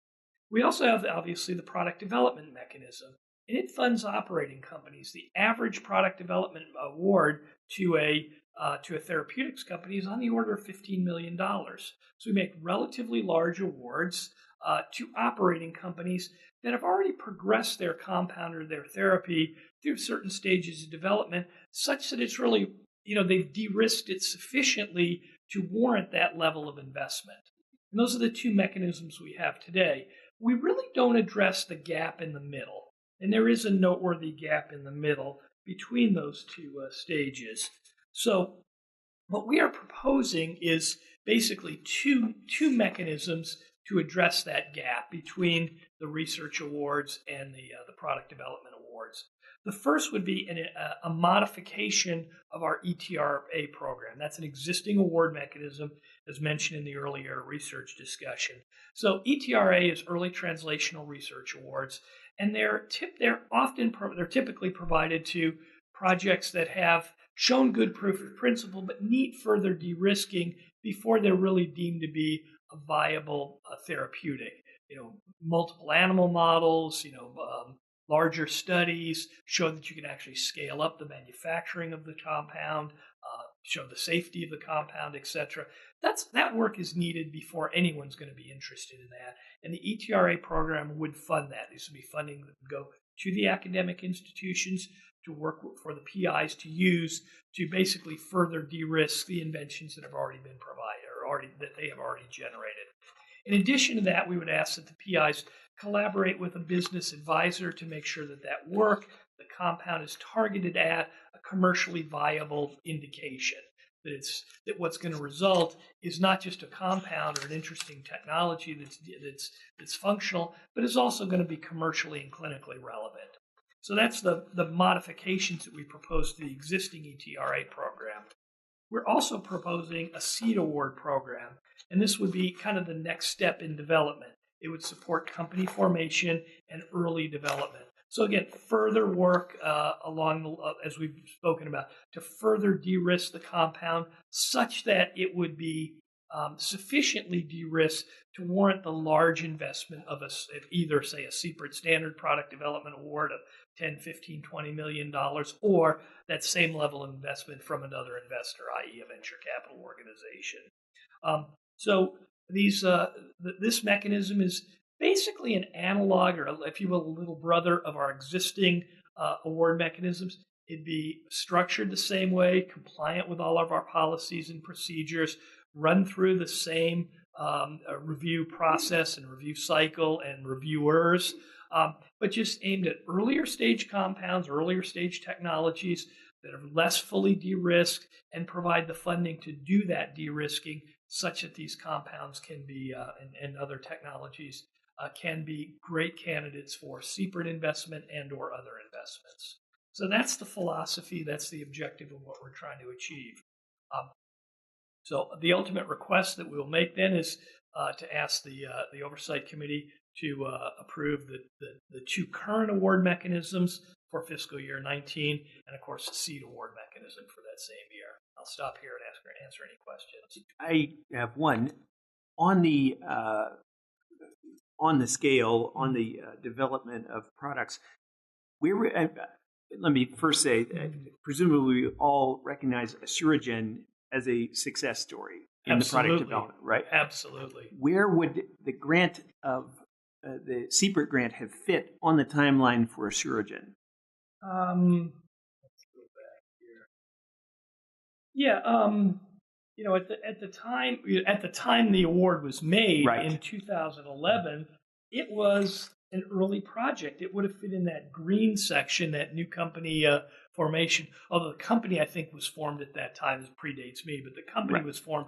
That project was an early project that was just getting off the ground, and again was not sufficiently de-risked in order to attract it would have been difficult for that company or for that project to attract the large amount of venture capital investment necessary to move it forward. So a lot of our projects fall in that category, but many are deemed to be just too early for to warrant the large investment that we currently make. The applications, what he's referring to are the applications that come forward determined to be too early. Sure. Yeah, right. Thank you. Wayne. Right. Good Not well developed enough. Yes. Yeah. That's not all. I mean, I'm generalizing here, Sure. but that's a common learning of these of our review process. Right. So there were two that made it to the due diligence process this time. Correct. And I take it that's a vote about the strength of our due diligence process, that it is quite strong, and we examine things very carefully. You can draw that. I think that's an appropriate conclusion to draw. The overall success rate of the CPRIT peer review process for product development is about 10%. That's typical of what a venture capital investor would experience. I think for our investigator initiated awards from the academic community, it's about 8%. So I think these are very diligent and learned people who have great domain expertise, again, in both product development and research review panels. They take their job very seriously, and they make I think very rational decisions. Mr. Marco? I guess along that same line, so you're comfortable with the structure and the screening process, and that we're not being overly limiting. I am again because the amount of money that's being requested. We had these two companies each were requesting $20 million. Oh, okay. That's a very significant investment, and we put right in the application right in the RFA. If you are requesting that level of funding, you better be very buttoned up, meaning that you better have very substantially de-risked that project. And not all projects are de-risked enough to warrant that level of investment. So the seed mechanism intended to provide a different on-ramp for those earlier stage companies that are not sufficiently de-risked to warrant a $20 million investment. That's exactly right. These would be $3 million awards, along with matching, and be about $4 or $5 million of funding. That's the money necessary for them to further de-risk and position themselves for a large investment. And I think it'll address the question you raised earlier about providing more grants. Again, product development provides few large grants, but providing more smaller grants will enhance both our economic impact as well as our clinical impact, and ultimately bring more people to the conference. Dr. Rice. Oh, excuse me. If I could expand just a little bit, Mr. Margot. I am concerned about the recent number of projects that are sent from the peer reviewers into the due diligence. Due diligence is not an inexpensive process. And to send companies through that and not have them come out on the end is a disappointment. I have engaged the Product Development Review Council to consider what can be done in order to enhance the success rate of the applications. And one of the possibilities that they brought to my attention that we are going to explore is not all instances of a company that doesn't make it through due diligence, but there are some where they just need to tinker with it a little bit, and to, instead of just outright rejecting that project, that application, that we kind of put it into a holding pattern and give them an opportunity to address the minor deficiencies that would allow them to stay in the queue and not have to go through the complete process again. the PDRC Product Development Review Council thought that that had merit and could improve our success rate. But I think we do need to improve the number of companies that are getting approved for us. Thank you, Mr. Montgomery. Dr. Rice. Not asking you to quote on any specific company, or certainly the two companies that came through and they would know who they are, so we're not talking about anything that would relate to those specifically, but just generally you had 18 applicants and they didn't get through the process. Is there anything for us to learn, and I'm sure this is, again, conveyed back to them, but, you mentioned, something about the product viability or whatever. That's obviously one piece of it, but obviously they may decide something shouldn't go forward because of maybe a management team that's not quite mature, that doesn't have a CEO with experience, things like this, or eventually in the IP and things. Is there anything that, let me just ask that question. Do you have a sense that the experience of the team, again, not among the 18 or just in general, do you have a sense that the experience of the leadership of the team is a commonly problematic issue in these applications? It occurs. It's not. I wouldn't call it common. There again, 18 companies were not accepted for awards, so there's 18 different stories behind that. The preponderance of them were too early. If you want to talk about quote a failure mode. The majority of the failure modes were the company was too early. There's always a few that are kind of outliers that are just not good candidates for whatever reason, but of the viable applicants, and most of them are that, the largest failure mode is too early, not sufficiently de-risked. Wayne brings up a very good point. A large number of companies are interesting companies, fundable, but there's not good congruence between where they're at and the monies that they're requesting. And they're the kind of issues that you're spoken about. We like the technology, we're worried about the management. The IP just isn't solid enough today. It needs further development. There's one big hole in their development that they can't answer today, and they need more testing, etc. So it's those kind of issues that and when I'm bringing a company to a venture capital investor, that's often the case. You kind of they kind of triage into this. We're not interested. We're ready to fund. But most companies fall into that category of, I like it, but your chief scientific officer needs supplementation. You don't have a good medical director. I'm very worried about this or that aspect of the technology. And then you work with the VC to address those issues and move the company so that it is, in their opinion, viable and investable. And so we don't do that today. It's a large measure because of how we operate as a state agency. We don't have the autonomy to make those kind of judgments. But as Wayne notes, there's a level of that we can affect in conjunction with the PDRC that can take some of the companies that we would like to fund but just don't feel comfortable doing so today, and move them, work with them to address whatever deficiencies are noted and make them fundable projects. So I think the combination of what Wayne is discussing and the SEED Award program should have a significant impact. Thank you. Question, please. 2 parts. When they're turned down, and I attended one a few years ago in Dallas, and yes, they're very good at the analysis, questions asked. When we turn one down, do we tell them why we turned them down? Absolutely. So they understand completely where the perceived gaps were. That is correct. Okay. Secondly, what's our reputation out there? Are we tough to do business with to the point that maybe we're not getting some applicants that we could because of the high turn down ratio or rejection ratio or whatever? Do you have any sense of that out there? Let me follow up on that too.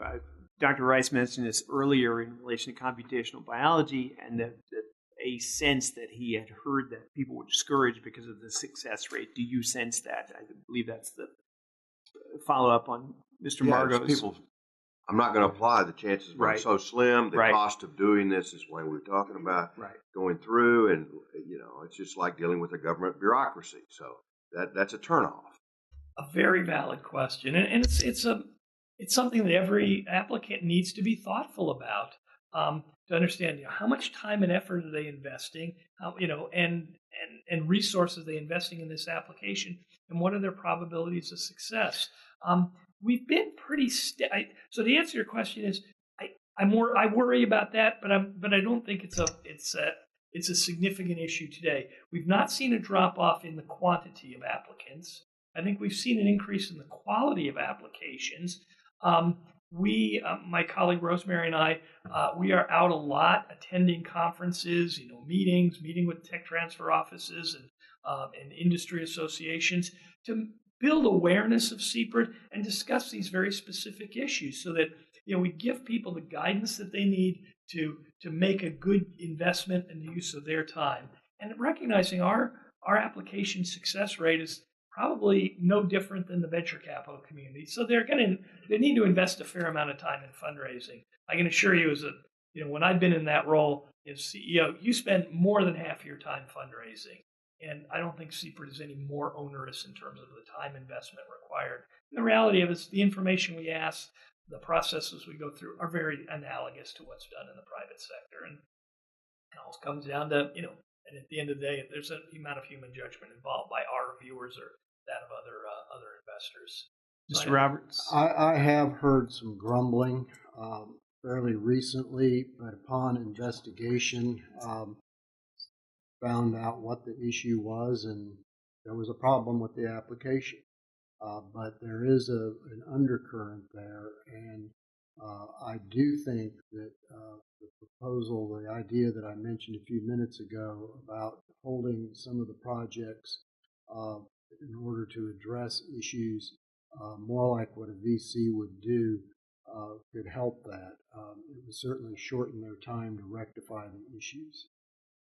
But we need to watch that. To follow up on this point, we've had discussions with the Product Development Review Committee, and they'll be the first to say that over the years, they've learned more, they've seen more, quote, failure modes, and they've been more rigorous. They are more rigorous reviewers than they were previously. And that's good and bad, like anything else. We need to find the right balance. If we're too complacent or we don't want to allow everybody through, but if we reject everybody, that becomes a self-fulfilling prophecy as well. So we are cognizant of that issue. I believe Dr. Rice has another Very short question. And again, I apologize. This stuff can go offline, but I wondered if there were any applicants among the 18, or just in general, that had they asked for $6 million with milestones versus 20, if they might have been successful. Absolutely, I think the two that went to diligence, again, with a $20 million ask at a less than fully validated technologies, had their ask been in the range that you're discussing, the probabilities of success would have been demonstrably higher. Were they informed of that? Absolutely, yes. They were? Yes. Oh. I mean, well, it's in the RFA, so they see that up front. We try to help them calibrate that there's a correlation between the size of the ask and the validation that's expected. So everybody wants to swing for the fences. Sorry. I mean, they want to swing for the fences, but clearly there might be a cycle that gets saved. Yeah. And so, we share with that up front. It's in the RFA. We emphasize it in our outreach program. On average, we're talking a group to somebody every week. I mean, I'm leaving right after this meeting to drive to Dallas to present to a group there. We make them aware of that. And then in the feedback that they receive, they get that feedback that here's the questions, here's the concerns, here's the uncertainty, and this is why we did not fund it. And I'll note that each of the reviewers writes that up, so they get, there's a plethora of opinions, and they get all of them. But I think on the front end, when you go into the government, I know, I'll cut it off. When you fund for the government, when you think you got to go up here because you'll get maybe something here. Yeah. And if that's their mindset, they need to know it going in, not after the fact. That's my only concern. And you make a good point, and I think we do a diligent job of making people aware of that a priori in both the RFA and through our one-on-one outreach to these companies. But people still swing for the fences. Mr. Lang, thank you very much. I will entertain a motion approved now that discussion is closed. I will entertain a motion approving the product development programs planned for proposed RFAs for fiscal year 2019. So moved. second. All in favor? Aye. And I want to say you're to be commended for trying to fill the gap that we've been spending a lot of time talking about with smaller grants and earlier in the process. I would like to take a very short 5-minute stretch your legs break, and then we'll come back with the University Committee report and the Auditor's report. Thank you, Mr. Lang.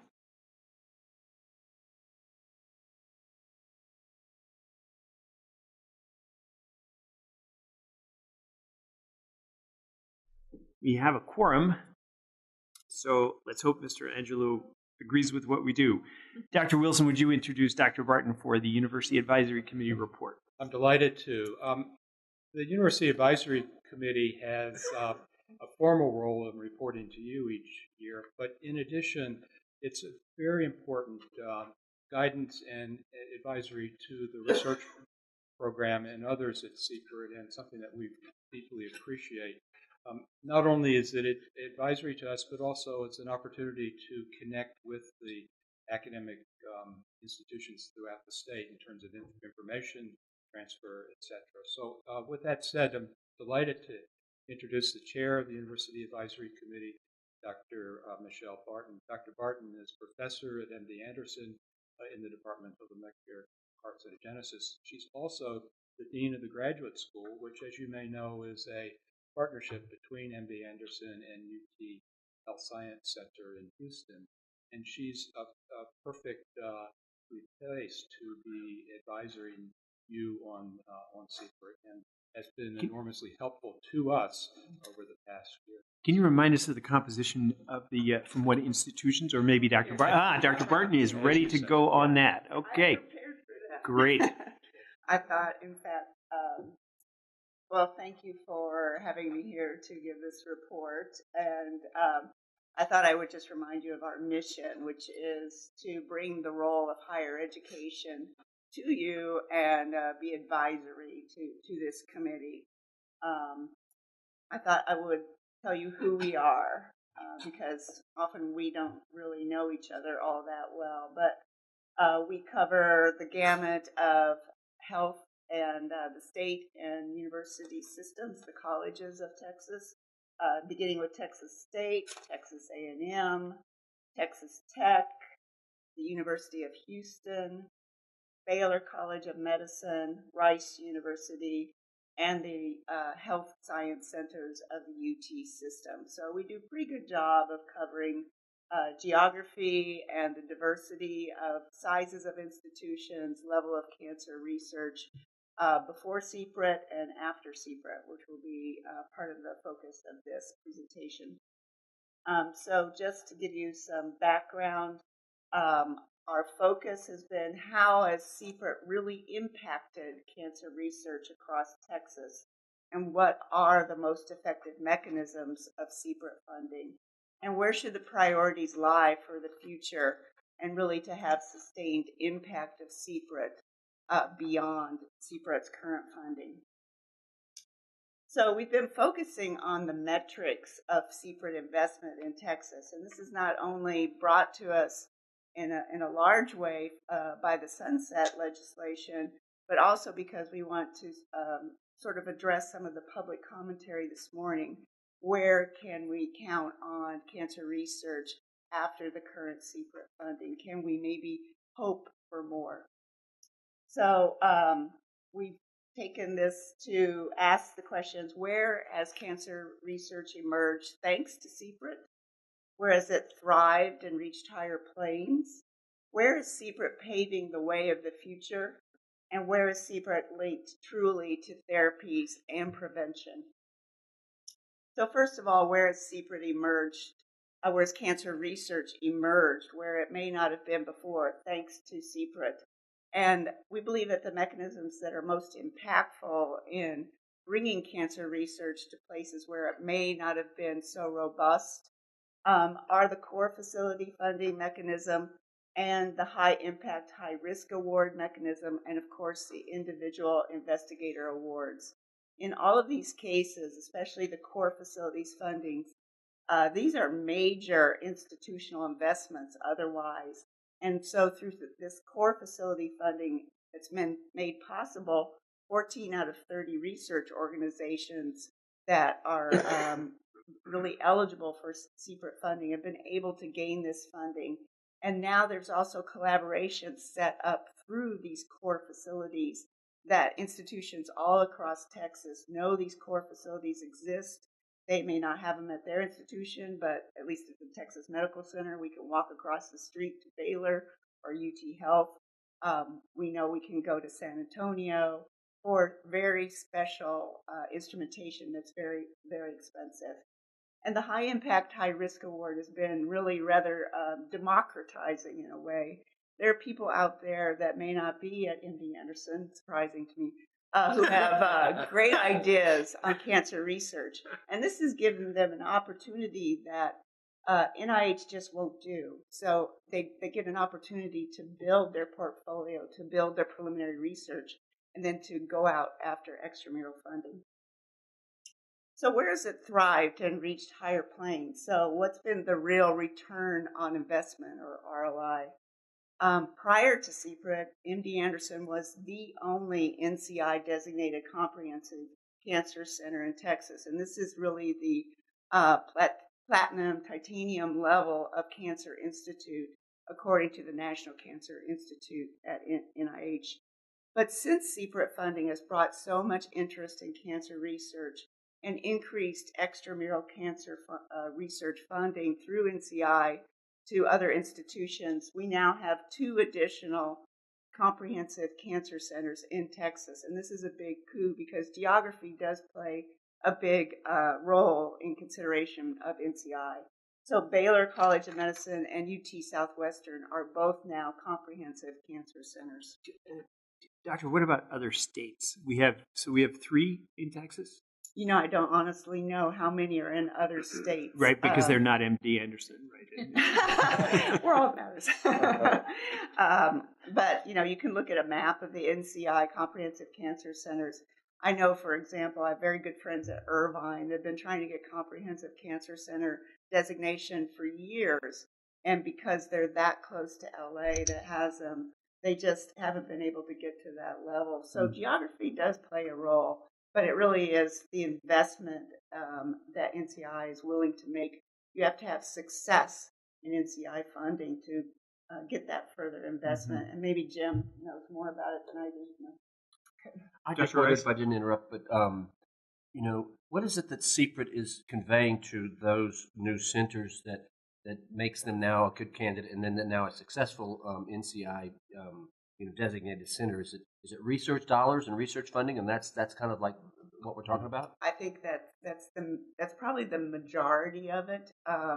But also, I would say the core facilities. The core facilities have really enabled the more perhaps innovative cancer research, and that's allowed them to build those portfolios, apply for NCI funding, because you need, even though the funding levels at CPRIT are just as demanding as NCI, with the 8+%, NCI is about the same, 7 or 8% funding. I think it's given, they see you get more NCI funding, and that's what it really takes. You have to have a certain level of NCI funding.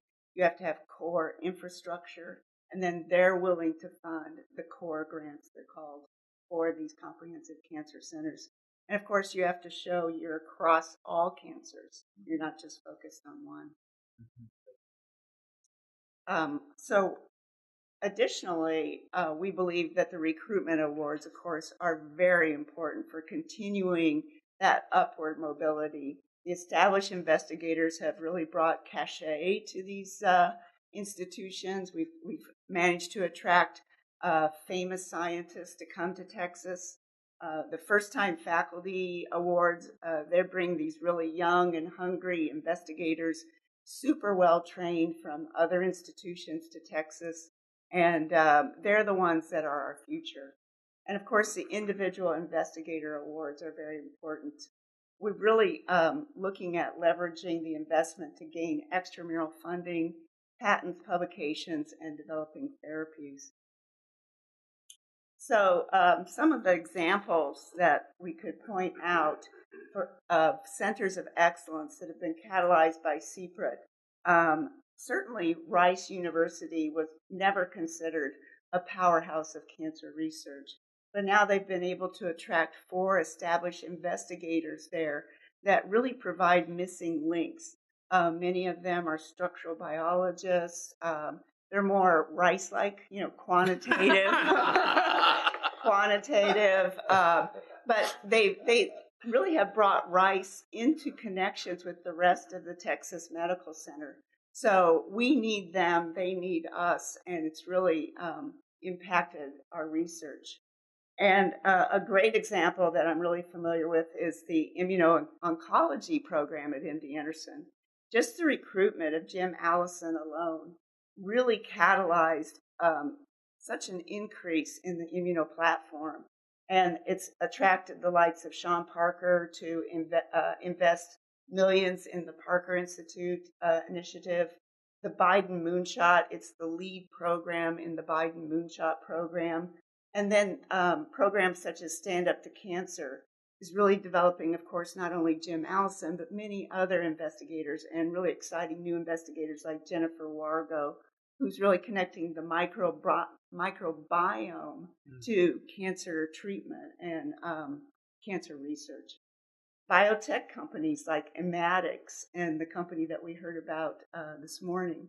Immatics actually relocated from Europe in order to work with Patrick Hugh and Jim Allison on cell-based therapies and immuno-oncology.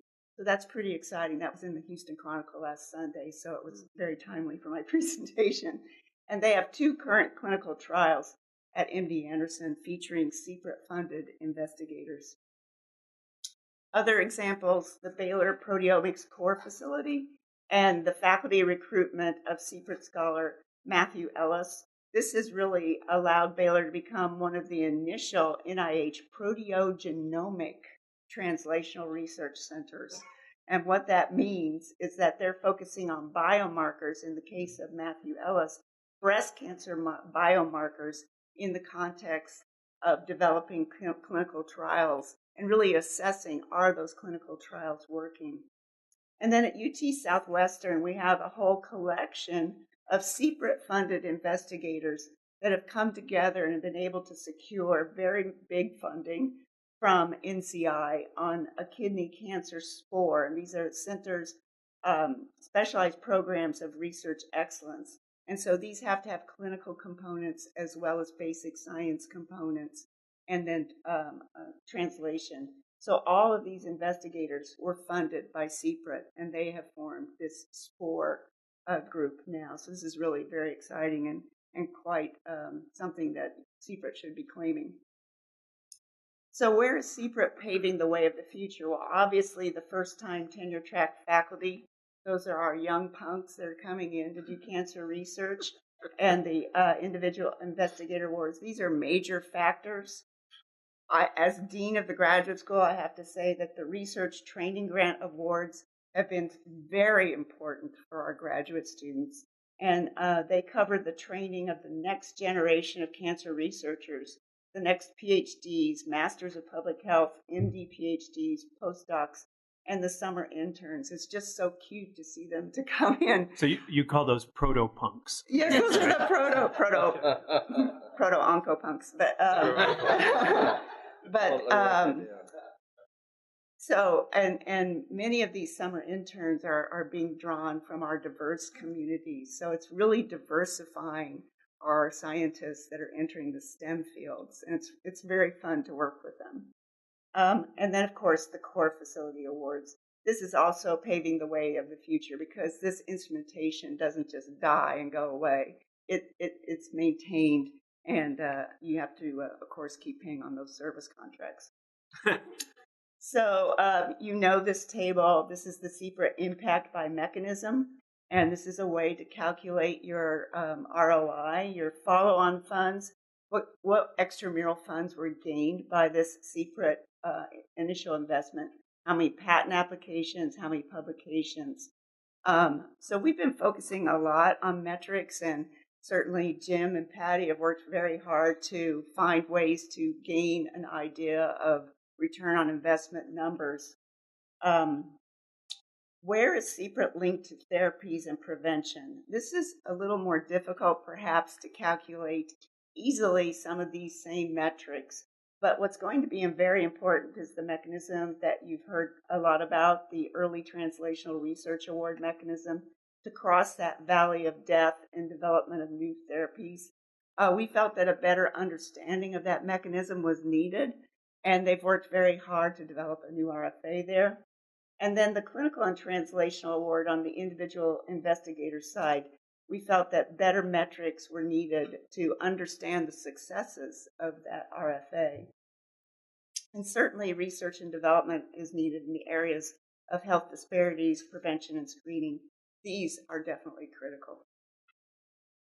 So some of our recommendations this year from the committee are to improve the effectiveness of the RFA on the Early Translational Research Award, and Jim Wilson and Mike Lang met in Houston with various tech transfer office representatives, Office of Research representatives, and innovators, and they did develop a new RFA that we hope will be very successful. Can we call it like the Valley of Repose or the Valley of Quietude or something? I mean, the Valley of Death. I know, it's just so scary, isn't it?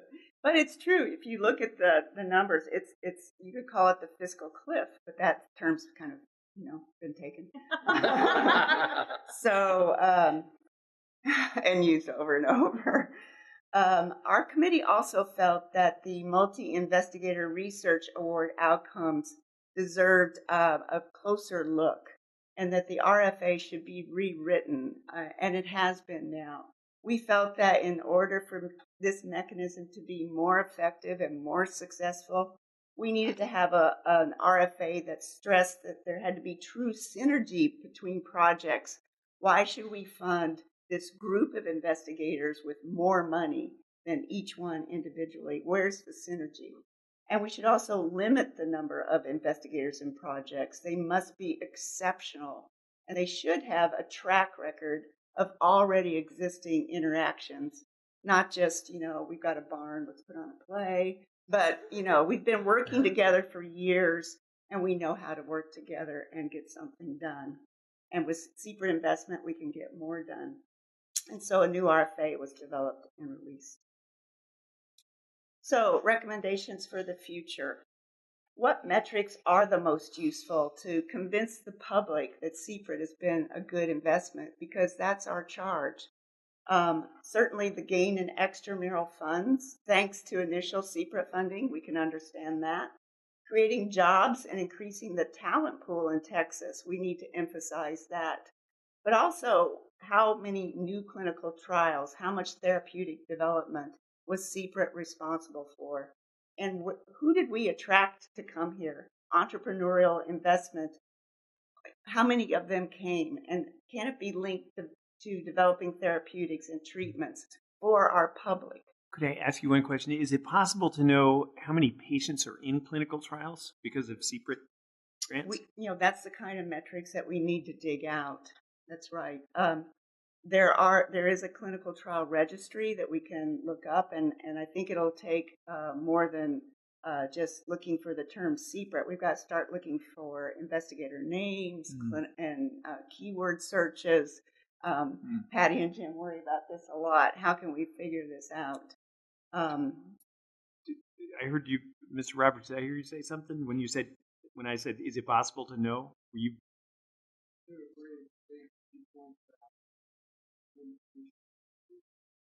Turn on your microphone. She points out limitations of getting it completely inclusive that we need to bridge.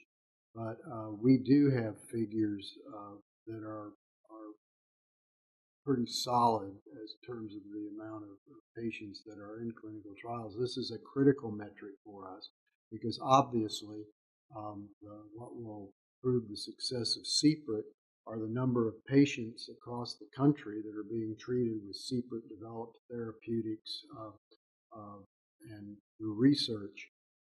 And clinical trials is the best proxy we've got because of, the length of time to get it through the FDA process. Right. Thank you. Sorry to interrupt. No worries. So how can CPRIT do a better job of gathering information? This is partly my personal opinion as well as the advisory council. I think we need to do a better job of linking individual specific recruits to their personal stories of success. I was really pleased to hear that you have grantees that come and present here to you. So we need to convey those personal stories of success, which can be very moving to our public. Where are the new strategies to attack cancers, and how has this attracted investment in Texas? We need to do more than just use CPRIT progress reports, and Jim and Patty have been doing just that. I would suggest that we require all CPRIT-funded investigators to link their NIH Commons ID, and also there's an identifier, there's a number now that scientists get called ORCID. I forget what the acronym applies. It expands to, but it's an identifier that follows you everywhere you go from a student all the way through, and you need to release that to the public, and you also need to release it to CPRIT. So we could ask our CPRIT fundees to do that, and that will be able to give us access to all their future funding and their future publications. I think the Oversight Committee should maybe come and visit CPRIT-funded institutions and discuss this institutional return on investment calculations and hear some of these personal stories of successes. But one of the big things I think you could work on is your website. Updated information is sorely needed. Very few of those famous scientists that CPRIT money has attracted are actually listed on your website. And those stories, if you click on read more, those stories are really, really long and very boring. I'm used to teaching millennials, so we need to. Tell us what you really think. We need to make the website more attractive and friendly to the public. It's fine for us, it's fine for the scientists, it's fine for the committee members, but if you want the public to actually know how successful CPRIT is, they need to use the website. Duly noted. Ask the institutions for layperson-ready stories of CPRIT successes. What clinical therapies and trials were readily attributed to CPRIT investment? How have these attracted philanthropy? How have they attracted entrepreneurial investment? And make these publicly available. CPRIT success needs to be touted. Highlight how CPRIT investment has impacted our state's underserved population and what measures will be taken to increase this impact. So that's my preaching. So I'm just going to end here with slides you already know about. We are very much supportive of all the RFAs and priorities for the 2019, the fiscal year 19, and that's my presentation. And I'll take any questions. Any questions? Thank you. Thank you very much, Dr. Barton. I am pretty sure that you are the only person, certainly the only academic, that has gone through the intricacies of this process and described it as fun. But I want to thank you for that. It was terrific, very helpful. Any questions, members? No?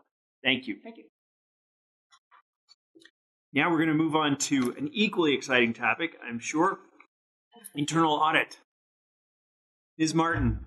Chair recognizes Ms. Martin to present I have to say this, otherwise I get criticized. To prevent a status update on the FY 2018 internal audit plan, the recent internal audit reports, and the reports on follow-up procedures. And Ms. Martin, I just want to tell you you're the last person before lunch. And what I do is fun. Yeah, right. Audit. All right. Tab 10 in your book. A quick update on our progress to date on our internal audit plan. We have made progress. Tab 10, page 10.1 indicates the 4 audits that were approved and are on the internal audit plan for this fiscal year. Audit 1 has been completed. The report is in your package. Starts on page 10.5, and you'll see at page 10.12 that of the 3 audit areas that we drilled into for the post-award and contract monitoring subject matter, we issued a strong report. So that is a very important part of the granting process. It is from the point in which you have an award all the way through the contracting process. And we audited both the cycle and tested the procedures that are in place by CPRIT staff and found no exceptions. And so your report has a strong report. We had one finding as it relates to access, so access to information, and it had to do with the compliance team, the outsourced compliance team's portal had someone's access had not been revoked at the time of our testing. It's been corrected at this point, but that audit is complete. It is in your package, and for such a critical process to CPRIT, I thought that those are very good audit results. We will move on to communications, which starts in March in auditing the communications area, and then to state reporting in May. We have a information technology services audit currently on the internal audit plan for this summer. However, we've determined that that audit needs to be deferred. And so that audit, you have a new internal audit plan in your package, and I'll always have you go to that plan, which is at page 10.4 or 10-4. This plan has been modified based on our recommendations and discussions with management and the audit subcommittee. The internal audit over information technology services should be deferred to next year. We need to continue our efforts on the existing IT changes and remediation that's currently in play. And so that audit, you'll see the footnote at the bottom, that audit has been removed from the planned new internal audit section, and an additional date has been added to the information security follow-up for us to go back in June and continue to work with the team on their continued success for closing out those prior findings. That's all I had today to plan to say about the IT subject matter, but I did want to make the point that that was a proposed change for your consideration. Moving to page 2, so 10.2 is the list of follow-up procedures that we have for this year as audit. When we perform an internal audit and we have a finding, then it is our responsibility to go back and validate that the corrective action has been put in place. We did that for both the training internal audit and the compliance internal audit. Those reports are also in your package. We had 2 findings on the prior year training internal audit, both of which were related to completion of specific training modules. Both of those findings are remediated and closed, and new tracking on the completion of those training modules was validated, and so that report is a strong report as well. We had follow-up on the prior year compliance internal audit, and so interagency compliance. That audit had 1 finding related to completion and documentation of a conflict of interest form. That process was remediated, and we validated the tracking of that process as well. So that report is issued today as a strong report. Strong is our highest rating that we can give an internal audit report. It means that there's no outstanding findings and the risks are being covered as expected with procedures. That's a good thing. A good thing. That's why I said it like 6 times. Right. The information security follow-up is still in work. We started it in February. We debriefed the audit subcommittee, and we will continue, as I mentioned, in June. And then in March and April, we will follow up on the other open findings from last year's internal audit reporting. And I'll point you to the next page, 10-3. There's a table at the very bottom that tracks the output from the internal audit activities, specifically the closure of audits and findings that are identified and the closure of those findings. The very last 3 lines on that table, very detailed table, indicates that we have 3 findings from prior year pre-award grant management and 9 findings from procurement and P-cards, and those will be followed up this spring and And so we would be able to report to the subcommittee the completion of that work after April. And that is all of my formal remarks. Open for questions. Any questions from the members?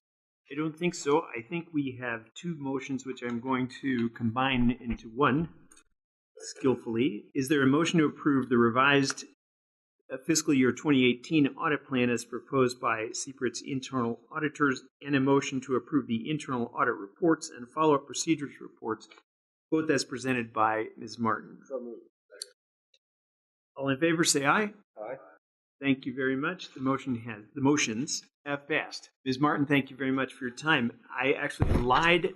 There is one more item I'd like to take up before we break for lunch, and that is the Scientific Research and Prevention Program Committee appointments, which I believe it is.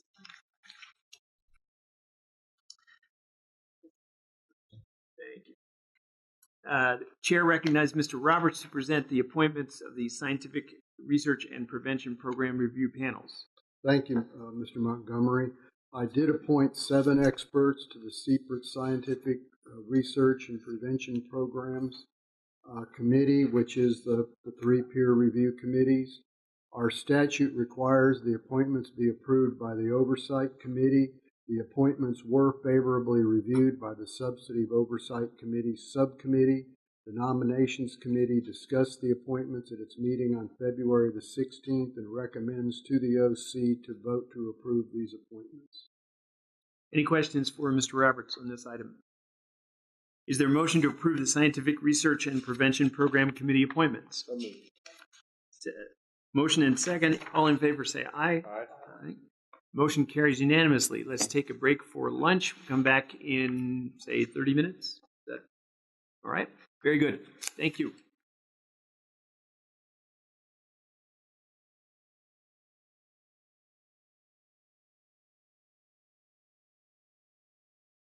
And we are now, I believe, on item 14 on our agenda, fiscal year 20-23 budget issues. The chair recognizes Mr. Roberts.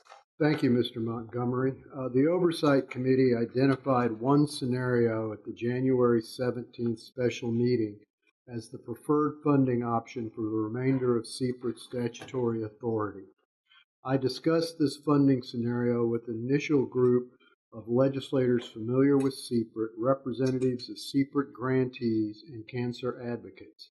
I also discussed the possibility of an estimated $190 million general revenue exceptional item request in fiscal years 20 and 21 to maintain current operating levels. To make a long story short, my comments are provided in the memo behind tab 11, and I recommend that the Oversight Committee approve the preferred funding scenario and the exceptional item request. I'll be happy to try and answer any questions. Any questions? In that case, I will ask for a motion to adopt budget scenario 4 for planning purposes, including drafting the agency's requests for legislative appropriations for the fiscal biennium beginning September 1, 2019, and including and a motion to instruct CPRIT staff to prepare an exceptional item request for general revenue funding in an amount to continue current operational levels in the fiscal 2021 biennium, estimated to be $190 million. All in favor? Aye. Motion passes unanimously. Thank you, Mr. Roberts. Now move on, Ms. Eckel. Chair recognizes Ms. Eckel to discuss the proposed administrative rule changes. I believe the Associate General Counsel, Assistant General Counsel. What is? Am I getting a promotion today? Sure. Yeah.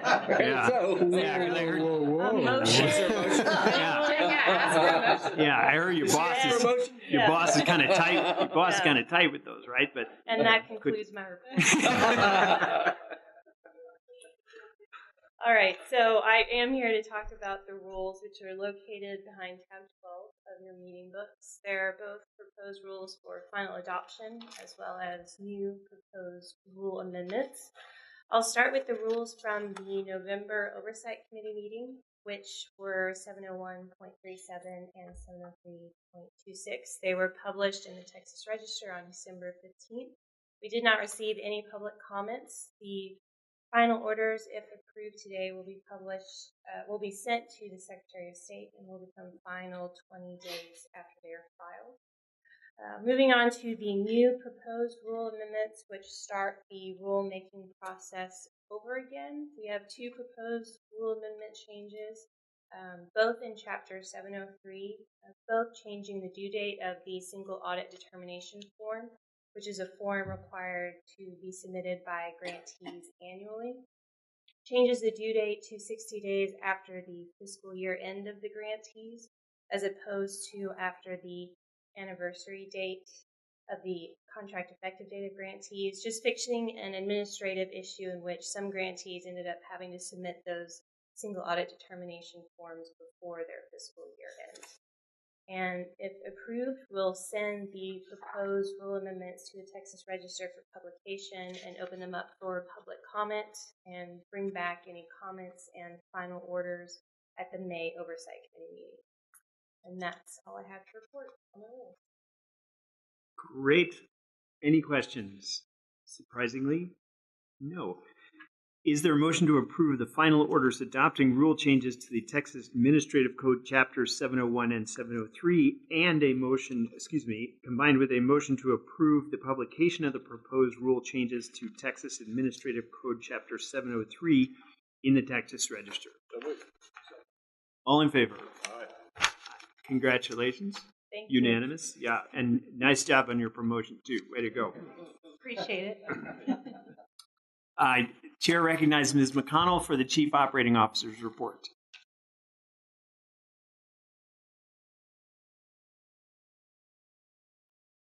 Good afternoon, members. I don't have anything as exciting as proto-onco punks, but in terms of the first quarter operating budget, you do have that information before you. We did carry forward about $731,000 from the prior year's budget to cover some IT and hardware support services, as well as some service contracts. In addition, we did issue $68.2 million in debt service in September, and this isn't in the report, but we are about to go out and request a similar amount for our second quarter. In addition, during the first quarter, the agency received a little bit more than $44,000 in revenue sharing payments. Are there any questions? Okay, thank you. So moving to the next agenda item, the charters of the proposed Special Issues Subcommittee and Board Governance Subcommittee. Members, you will remember that we, at our last meeting in January, we talked about the creation of a subcommittee to deal with special legislative issues. And that is the provenance currently of the Board Governance Subcommittee, but we selected that item out and assigned a new subcommittee to it. Is there any discussion or question about the creation of that new subcommittee or the removal of one item from the Board Governance Subcommittee charter? None. May I have a motion to approve the creation of the Special Issues Subcommittee of the Oversight Committee and to ratify its charter, which is in your book? Second. All in favor? Now, thank you. That motion passes. Is there a motion to approve the proposed changes to the Board Governance Subcommittee charter? So moved. All in favor? Aye. Any opposed? And members, there has been discussion amongst us about the members of the new Special Issues Subcommittee. The proposed members are Mr. Margot, Dr. Rice, and myself. Is there any discussion on that item? Members of the Special Issues Subcommittee. Then I will ask for a motion to approve those appointments to the Special Issues Subcommittee. All in favor? Aye. Motion carries.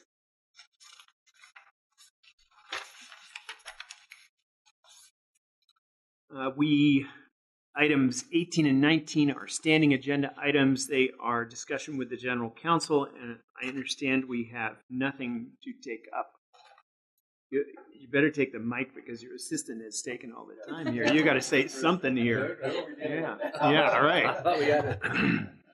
The next regular Oversight Committee meeting will occur on May 16th. I will note that CPRIT's November meeting is currently scheduled for November 21st, which is the Wednesday before Thanksgiving. So everyone cancel your plans so you can make that meeting. No, we are working on rescheduling that meeting for other dates, and we will look at that schedule at our next meeting. If there is no further business and no objection, the chair moves to adjourn the meeting. All in favor? Aye. Aye. Great. Thank you all very much.